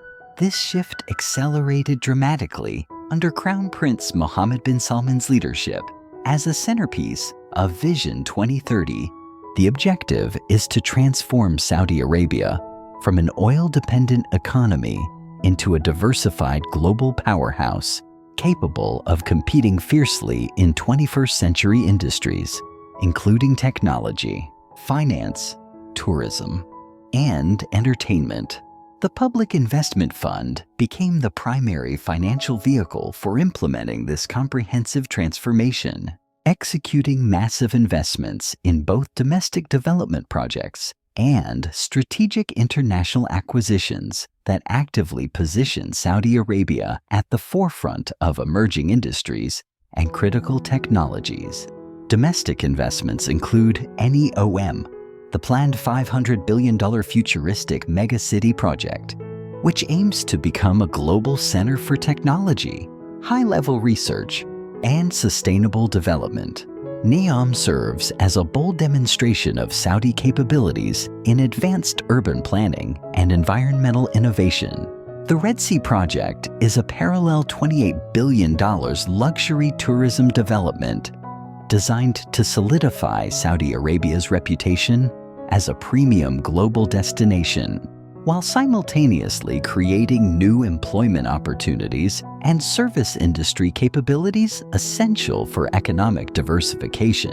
Qiddiya is an $8 billion entertainment complex encompassing theme parks, specialized sports facilities, and cultural venues, specifically designed to develop burgeoning domestic entertainment industries while attracting crucial international tourism and investment capital. Perhaps even more strategically significant are the PIF's international investments, which grant Saudi Arabia direct influence over global technology development, major financial markets, and advanced industrial capabilities. The fund has invested heavily in cutting-edge technology companies, notably including a $45 billion anchor commitment to SoftBank's Vision Fund. This provides crucial exposure to artificial intelligence, robotics, and other emerging technologies that will undoubtedly shape future economic development.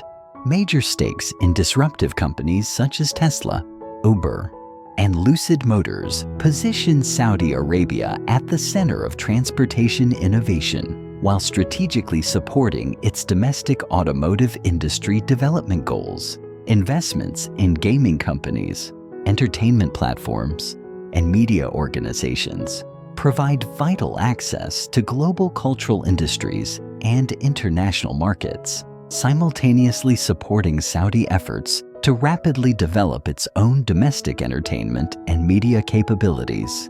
The core strategy extends far beyond mere financial returns to encompass technology transfer, expertise development, and the formation of strategic partnerships that substantially enhance Saudi capabilities in industries where the kingdom previously held no presence or competitive advantages. The SoftBank partnership, for example, enables Saudi access to Japanese technology and sophisticated business expertise, while providing attractive investment opportunities in dynamic Asian markets that effectively complement its traditional Western relationships.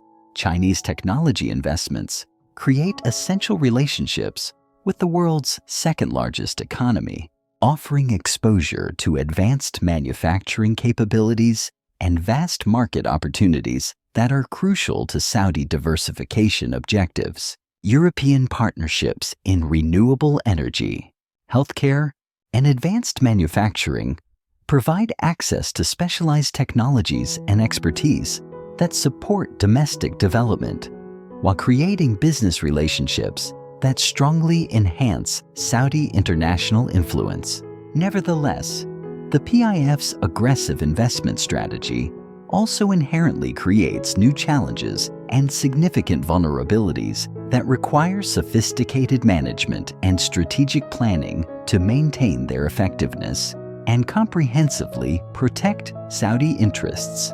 International investments create direct exposure to political and economic instability in other host countries, making Saudi wealth vulnerable to foreign policy disputes or potential economic sanctions that could severely affect their investment returns or asset security.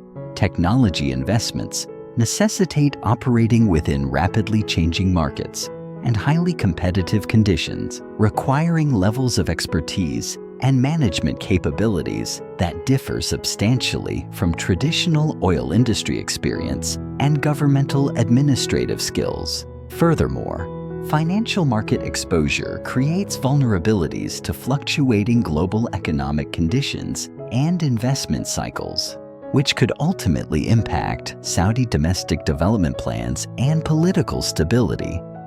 If investment returns decline substantially or asset values collapse, managing these multifaceted challenges requires the rapid development of institutional capabilities and sophisticated human capital that can operate effectively in complex global markets while consistently serving Saudi national interests and strategic objectives.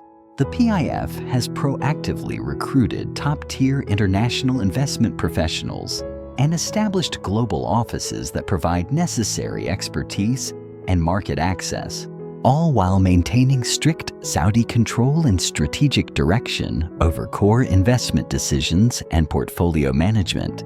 Partnerships established with international financial institutions and investment firms provide technical capabilities and market relationships, enabling Saudi participation in unique investment opportunities and key market developments that would be inaccessible through purely domestic capabilities. Educational and comprehensive training programs are strategically developing Saudi human capital in finance, technology, and international business, creating attractive career opportunities that can successfully attract and retain talented individuals who might otherwise seek opportunities abroad. But perhaps most fundamentally, the development of the PIF represents a fundamental shift in how Saudi Arabia perceives its own role in the global economy and its evolving relationship with international partners and competitors. Instead of being primarily an oil supplier dependent on external markets and technologies, Saudi Arabia is actively positioning itself as a major global investor and strategic partner in global economic development, possessing unique capabilities and resources that make the kingdom an attractive partner for other nations and corporations worldwide. This monumental transformation creates vast opportunities for enhanced international influence and robust economic security, while simultaneously introducing new responsibilities and challenges that demand continued adaptation and strategic innovation. The ultimate success of Saudi economic diversification will not only determine the kingdom's future prosperity, but also test the viability of resource-based development strategies for other nations, seeking to convert natural resource wealth into sustainable economic development and genuine international competitiveness. Understanding how Saudi Arabia is managing this complex transformation provides crucial insights into the possibilities and inherent limitations of state-led economic development and sovereign wealth fund investment strategies, insights that remain profoundly relevant for contemporary policy discussions regarding economic development and international competition. But an empire of money requires a leader of steel. In 2017, a bold and controversial young prince stepped onto the stage, ready to launch a radical revolution that would either save the kingdom or risk it all.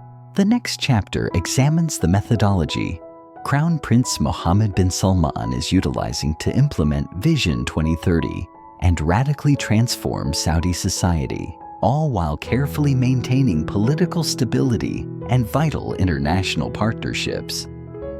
During a period of intense rapid change and regional instability, on June 21, 2017, Crown Prince Mohammed bin Salman was elevated to heir apparent to the Saudi throne through a meticulously planned palace coup.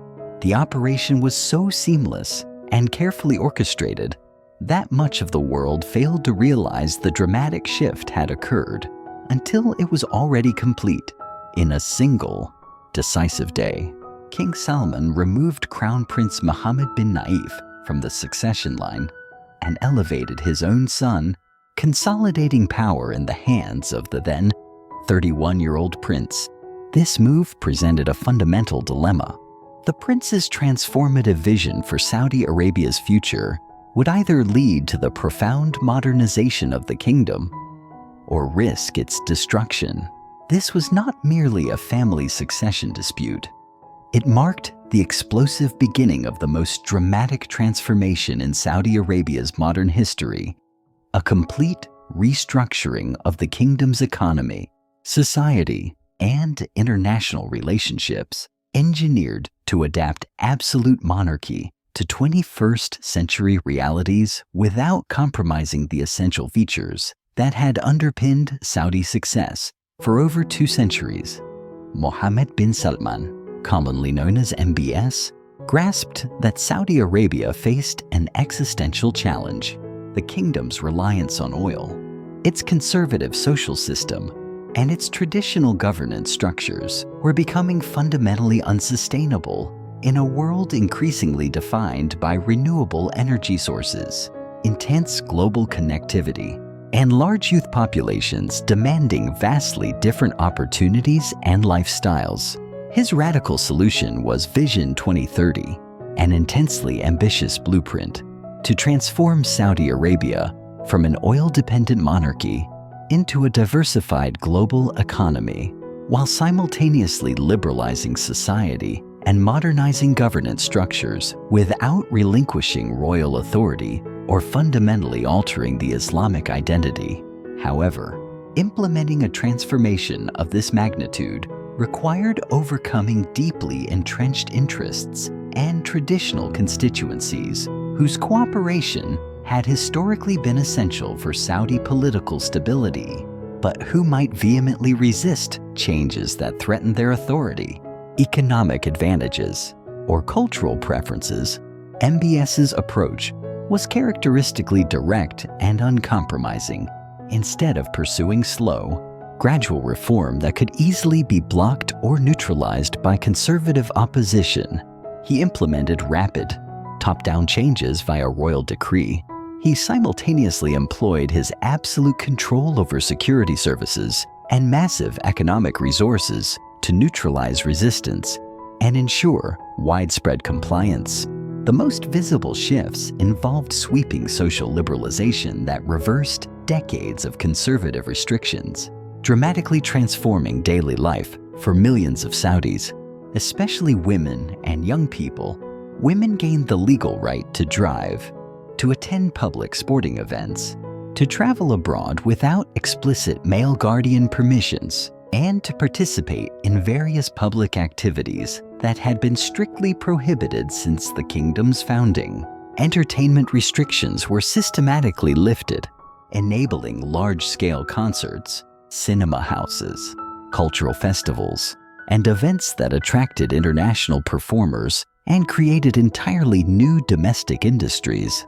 Providing crucial social outlets for the expanding youth population, economic regulations were reformed to actively encourage foreign investment, private enterprise, and market competition, while strategically reducing governmental control over core business activities and commercial development.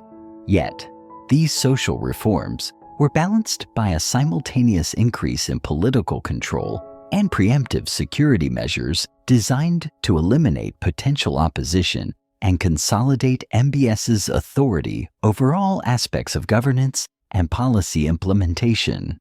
The most dramatic demonstration of this power occurred in November 2017 with the unprecedented arrest of over 200 princes, ministers, and businessmen during a sweeping anti-corruption campaign conducted infamously at the Ritz-Carlton Hotel in Riyadh.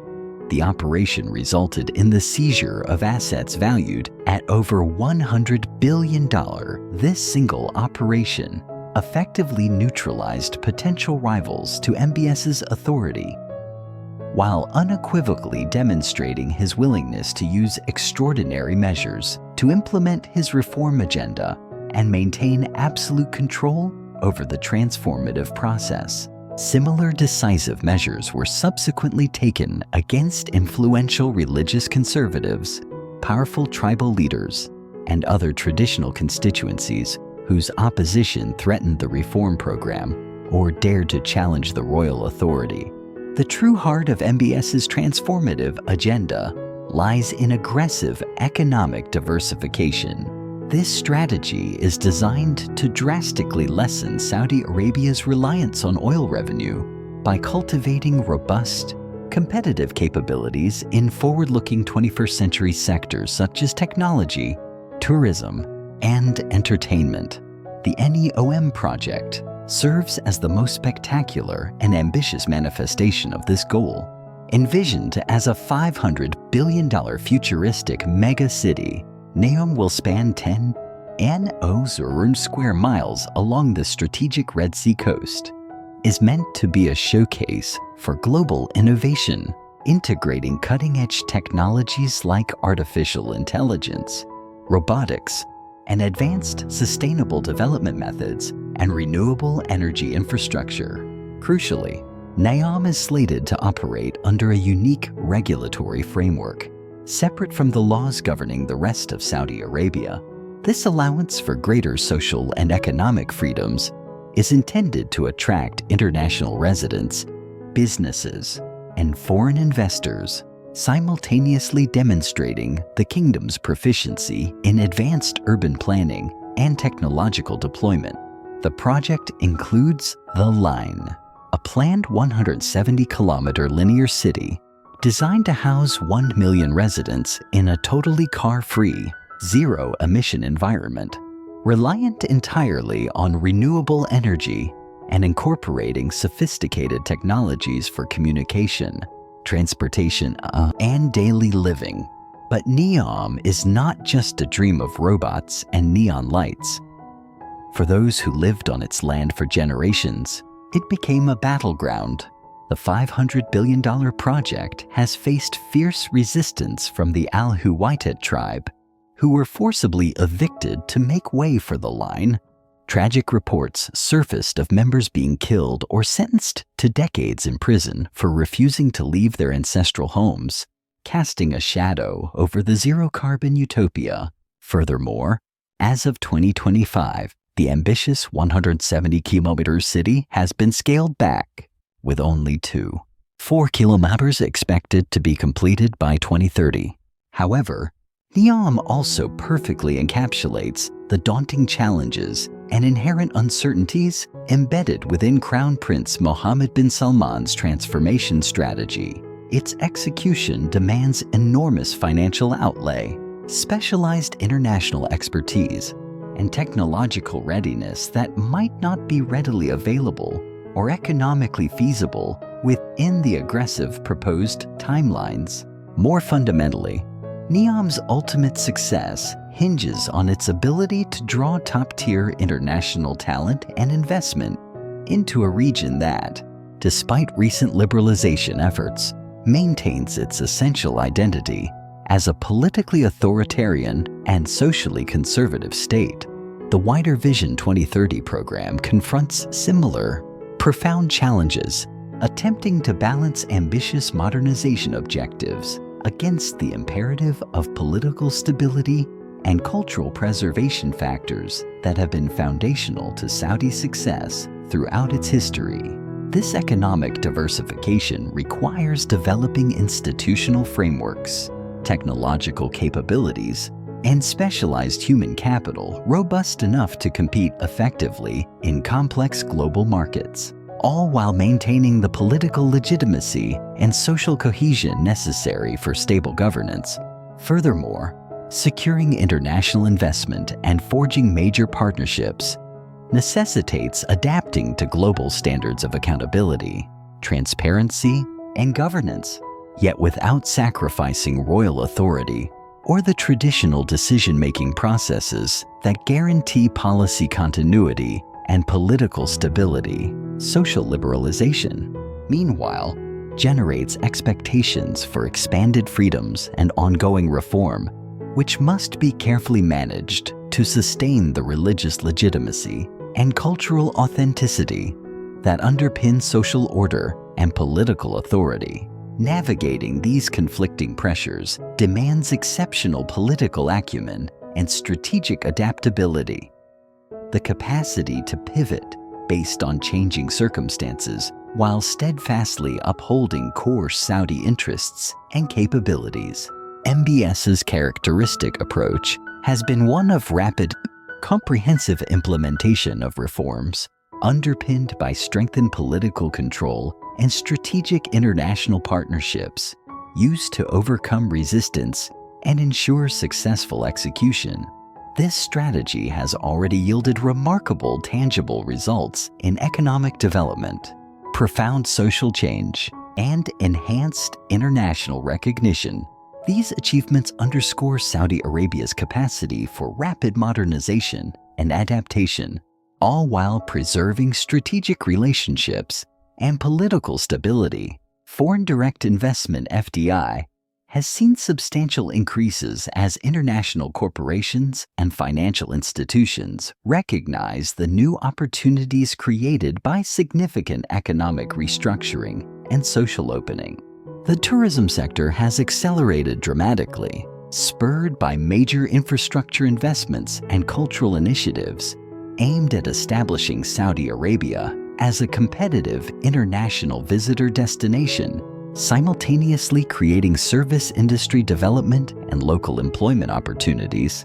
The development of the technology sector has successfully attracted domestic innovation and major international collaborations, supporting economic diversification goals and generating career paths for the kingdom's educated youth. Yet, this transformation is inherently creating new risks and long-term challenges. Maintaining the beneficial effects requires continuous strategic management and adaptation to avoid negative consequences that could potentially destabilize or threaten core Saudi interests. External factors such as regional conflicts and rising international tensions exert pressures that could severely impact critical investment flows, technological cooperation, and the political relationships essential for modernization and sustained economic development. Domestically, rapid economic and social changes generate new political pressures and heighten public expectations, necessitating responsive governance and perpetual reform without sacrificing royal authority or political stability. Furthermore, anticipated generational transitions, both within the royal family and across broader Saudi society, present ongoing institutional challenges in maintaining political legitimacy and continuity while successfully adapting to evolving preferences and external conditions. Ultimately, the success or failure of MBS's ambitious transformation will not only define Saudi Arabia's future trajectory, but will also test the viability of absolute monarchy as a sustainable form of governance in the contemporary world, alongside determining the future of resource-based economies facing rapid technological disruption. Analyzing the Saudi transformation offers crucial insights into both the limitations and the possibilities of enacting swift social and economic change while deliberately maintaining political stability and core cultural identity lessons highly relevant for other societies grappling with the universal challenges of globalization and modernization.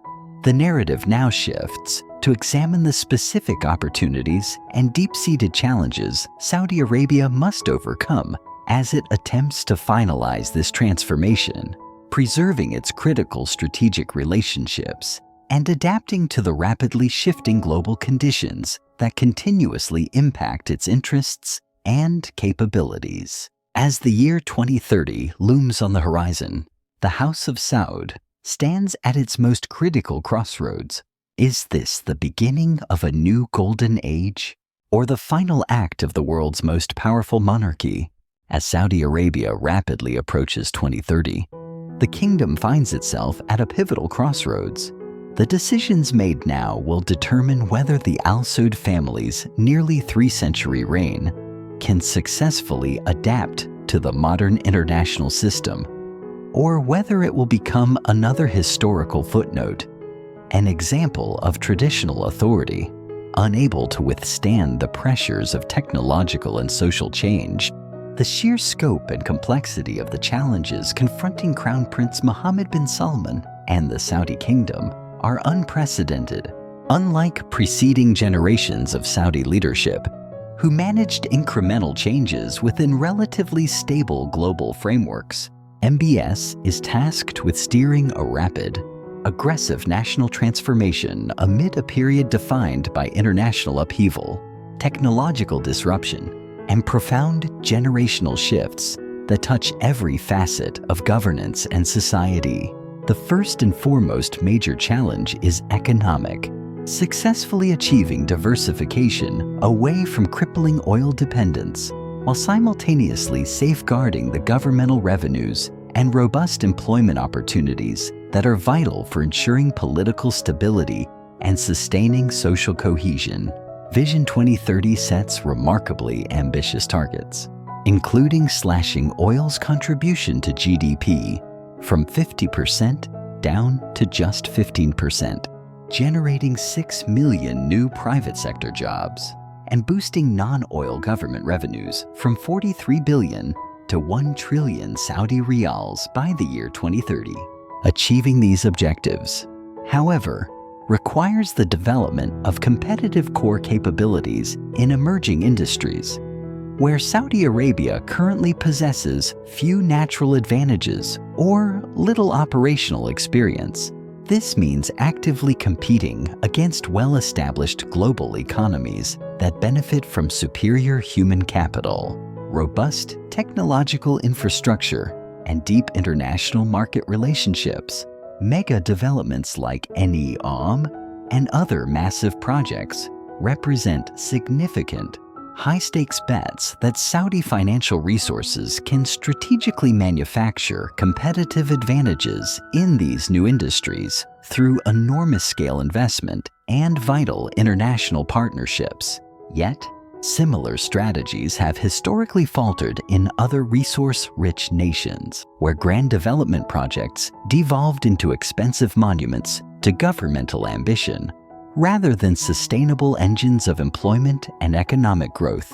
The distinguishing factor for Saudi Arabia may lie in its unique confluence of financial strength, unmatched political stability, and entrenched international relationships, potentially enabling a level of effective implementation and strategic adaptation that other nations have failed to achieve. Nevertheless, success also fundamentally depends on cultivating institutional capabilities and human capital, capable of operating effectively within fiercely competitive global markets, all while carefully preserving the cultural identity and social cohesion that grant legitimacy to continued royal authority. The second critical challenge is social, deftly managing the rising aspirations and expectations of a young, educated, and globally connected population, while conscientiously preserving the traditional cultural values and the religious identity central to Saudi political legitimacy. More than 60% of the Saudi populace is under 30 years old. Their elevated levels of education and widespread technological connectivity generate expectations for economic opportunities, social freedoms, and political participation that are fundamentally different from those held by previous generations. MBS's program of social liberalization has undeniably addressed some of these burgeoning expectations, yet it simultaneously creates fresh pressure for continuous reform and adaptation, potentially challenging deeply traditional authority structures and religious conservatism. The core difficulty lies in maintaining the historical balance between modernization and tradition that has underpinned Saudi success. Adapting now to contemporary conditions, where traditional approaches alone may prove insufficient to maintain stability and legitimacy. Religious authorities must adapt their theological guidance and social teachings to modern realities, while crucially preserving their essential role in providing the cultural identity and moral authority that legitimize royal rule. Similarly, regional and tribal leaders must identify new functions within a modernizing economy and society, even as they maintain their traditional roles in providing community stability and necessary political support for the central government. The expanding roles of Saudi women in public life, employment, and education offer significant opportunities for social progress and economic development, but this necessitates the adaptation of community relationships and traditional family structures that have historically been foundational to the Saudi social organization. Successfully navigating these shifts demands cultural sensitivity and institutional flexibility. the ability to enable beneficial adaptation to global integration and modern conditions, while safeguarding essential social foundations. The third major challenge is international, preserving vital strategic relationships and regional influence while simultaneously adjusting to emerging competitive pressures and dynamic global power structures that directly impact Saudi capabilities and core interests. The historic Saudi-American partnership faces unprecedented scrutiny, partly due to American energy independence, reducing strategic dependence on Saudi oil, and partly due to domestic American political pressures, scrutinizing the nature of the relationship, which was largely absent in previous decades. Concurrently, China's growing economic involvement and influence in the Middle East offers alternative partnership opportunities, potentially challenging American influence and generating competitive pressures for Saudi economic and diplomatic ties. Iran's military capabilities and regional influence continue to pose persistent security threats, demanding sophisticated strategies for managing regional conflicts while maintaining international relationships that serve broader Saudi interests. Moreover, European environmental policies and the global push for renewable energy development present long-term structural challenges to the stability of the oil market, requiring Saudi adaptation to evolving climate change policies and global energy systems. The kingdom's strategic response has been a calculated diversification of its international relationships, alongside a simultaneous deepening of strategic cooperation with established partners through enhanced security, technological, and economic collaboration that serves mutual interests. Expanding engagement with emerging powers including China, India, and Russia provides alternative sources of technology, markets, and investment, thereby mitigating excessive dependence on Western partnerships. Yet, sustaining this complex network of diverse relationships while upholding essential strategic commitments requires highly sophisticated strategic planning and diplomacy, capable of balancing competing global obligations and interests. Maintaining this global influence has come at a staggering cost to the kingdom's international reputation. The 2018 assassination of journalist Jamal Khashoggi inside the Istanbul consulate sparked a global scandal that nearly made the Crown Prince an international pariah, facing intense pressure from the West. MBS pivotally threatened to seek new allies in China and Russia, demonstrating a cold-blooded realpolitik that forces world leaders to choose between human rights and the stability of the global energy market. The fourth challenge is generational, preparing for the inevitable leadership transition. As King Salman advances in age and Crown Prince Mohammed bin Salman assumes increasing authority, all while effectively managing royal family dynamics and potential succession issues, MBS's aggressive consolidation of power has successfully eliminated immediate succession uncertainties, but it introduces new challenges regarding maintaining institutional continuity and royal family unity throughout his anticipated long reign. The next wave of Saudi leaders will encounter opportunities and challenges distinct from those that shaped the current leadership.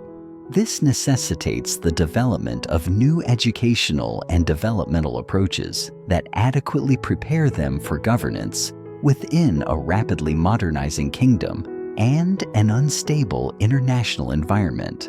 Effective governance and stable royal family relationships require implementing institutional frameworks and cultural practices that can successfully accommodate diverse interests and perspectives while preserving political authority and family unity.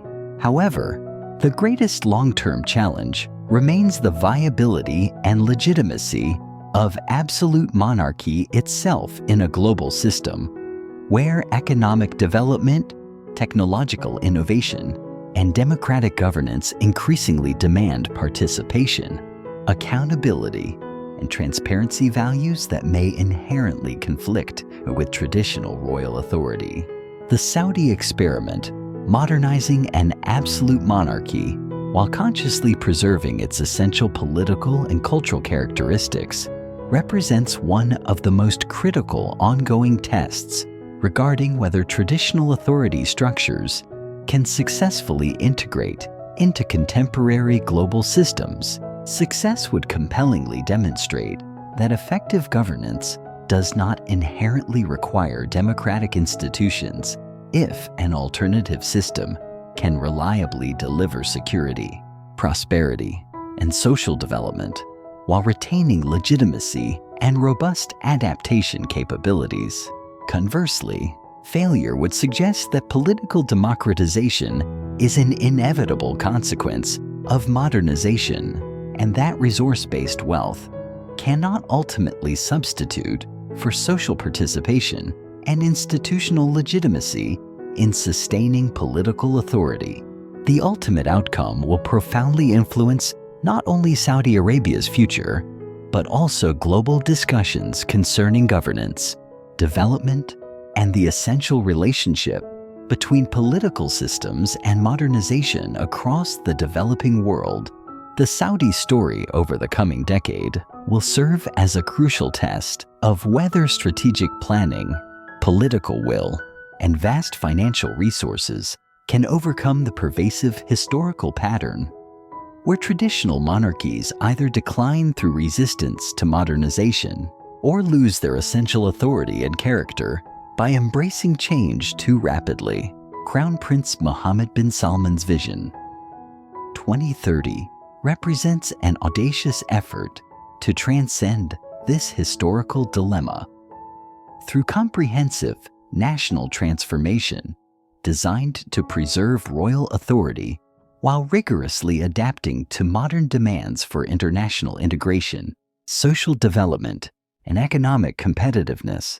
Whether this vision ultimately succeeds or fails will define not only the fate of Saudi Arabia, but the continued relevance of monarchy as a governing model in the 21st century. We have now tracked the extraordinary 280-year trajectory of the Al Saud family, from nomadic desert origins to becoming global power brokers who oversee $1 trillion in wealth, while maintaining absolute authority over one of the world's most strategically crucial nations. This narrative transcends mere royal privilege or royal wealth. It is fundamentally about how a traditional authority structure masterfully adapted to modern global systems through religious legitimacy, institutional flexibility, and calculated strategic partnerships that ensured both prosperity and survival. While other Middle Eastern monarchies either collapsed or were reduced to purely ceremonial figureheads, the Saudi achievement remains unparalleled in the contemporary era. They have managed to sustain an absolute monarchy for nearly 3 centuries, simultaneously building one of the world's largest economies, wielding immense global influence through international investment and energy markets, and successfully preserving their unique religious and cultural identity. During periods of rapid change that eroded other traditional societies, critically, their long-term success was built upon secretive deals with the United States agreements that few people have ever fully understood, but which fundamentally reshaped the operations of global finance and international relations. The 1974 Petrodollar agreement was far more than a simple mechanism for oil sales.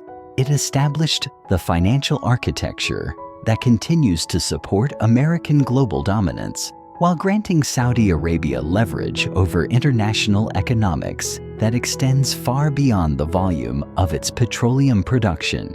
When Saudi Arabia selectively threatens to diversify its treasury bond holdings or shift oil sales into currencies other than the dollar, these are not just simple business decisions.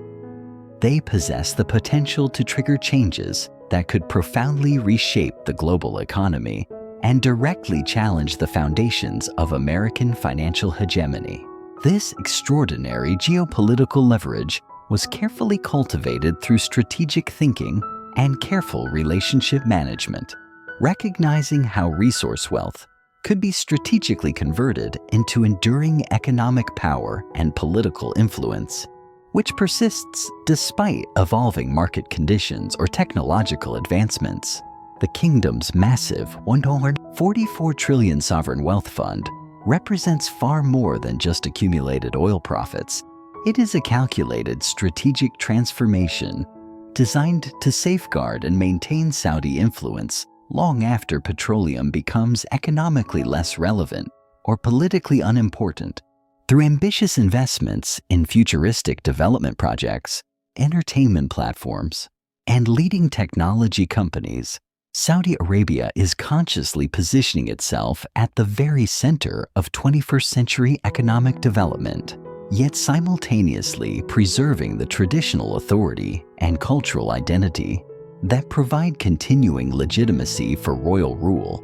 However, the Saudi story also starkly reveals the inherent contradictions and tensions within systems that attempt to combine modern technological advancement and global economic integration with absolute political authority.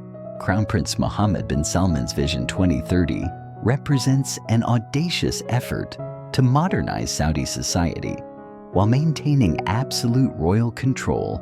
This transformation, however, inevitably generates expectations and pressures that challenge traditional social organization and governance in ways that previous Saudi leaders were never required to address. The kingdom's aggressive international integration, economic diversification, and social liberalization create genuine opportunities for enhanced global influence and national prosperity. But they simultaneously create dangerous vulnerabilities to economic disruption, political pressure, and cultural change, all of which could potentially threaten the foundational stability and legitimacy that have historically ensured Saudi success. Understanding the Saudi experiment thus provides crucial insights into broader, global questions concerning economic development, governance, and social change that impact societies worldwide. Can an absolute monarchy successfully adapt to contemporary global systems that increasingly emphasize democratic participation? Does legitimacy demand economic transparency and genuine social accountability? Can traditional religious and cultural authority endure when populations are educated, globally connected, and exposed to diverse values and governance models? Furthermore, is resource-based wealth alone sufficient to establish a sustainable foundation for lasting political authority and diversified economic development? Or must modern societies inevitably evolve toward more participatory and pluralistic approaches to governance? The Saudi experience demonstrates that these complex questions defy simple binary answers. Traditional political structures can adapt and persist in a modern context, but only if they consistently deliver sustained prosperity, security, and robust social development. This requires exceptional institutional flexibility and sharp strategic foresight to continually adjust to ever-changing global circumstances. Crucially, this level of adaptation necessitates skillfully balancing intense, competing domestic and international pressures and navigating inherent contradictions. These complexities only multiply as the kingdom integrates more deeply into global systems and confronts competing political models and expectations. The foundational Petrodollar partnership with the United States, which initially facilitated Saudi transformation, simultaneously generated dependencies and obligations. These constraints limit Riyadh's policy flexibility, tying its long-term success to the preservation of strategic alignments and relationships that are now becoming increasingly unstable as global power dynamics shift and American priorities naturally evolve. New global realities, including aggressive Chinese economic competition, the relentless rise of renewable energy technologies, and the emergence of a truly multipolar international order, present significant opportunities but also potent challenges. Maintaining Saudi influence and guaranteeing prosperity demands constant, dynamic adaptation and strategic innovation. The outcome of Saudi Arabia's attempt to navigate these converging challenges, specifically completing the shift from an oil-dependent kingdom to a diversified global economy, will determine more than just its national prosperity. It will serve as a global test case for the continued viability of absolute monarchy as a sustainable form of governance in the contemporary world.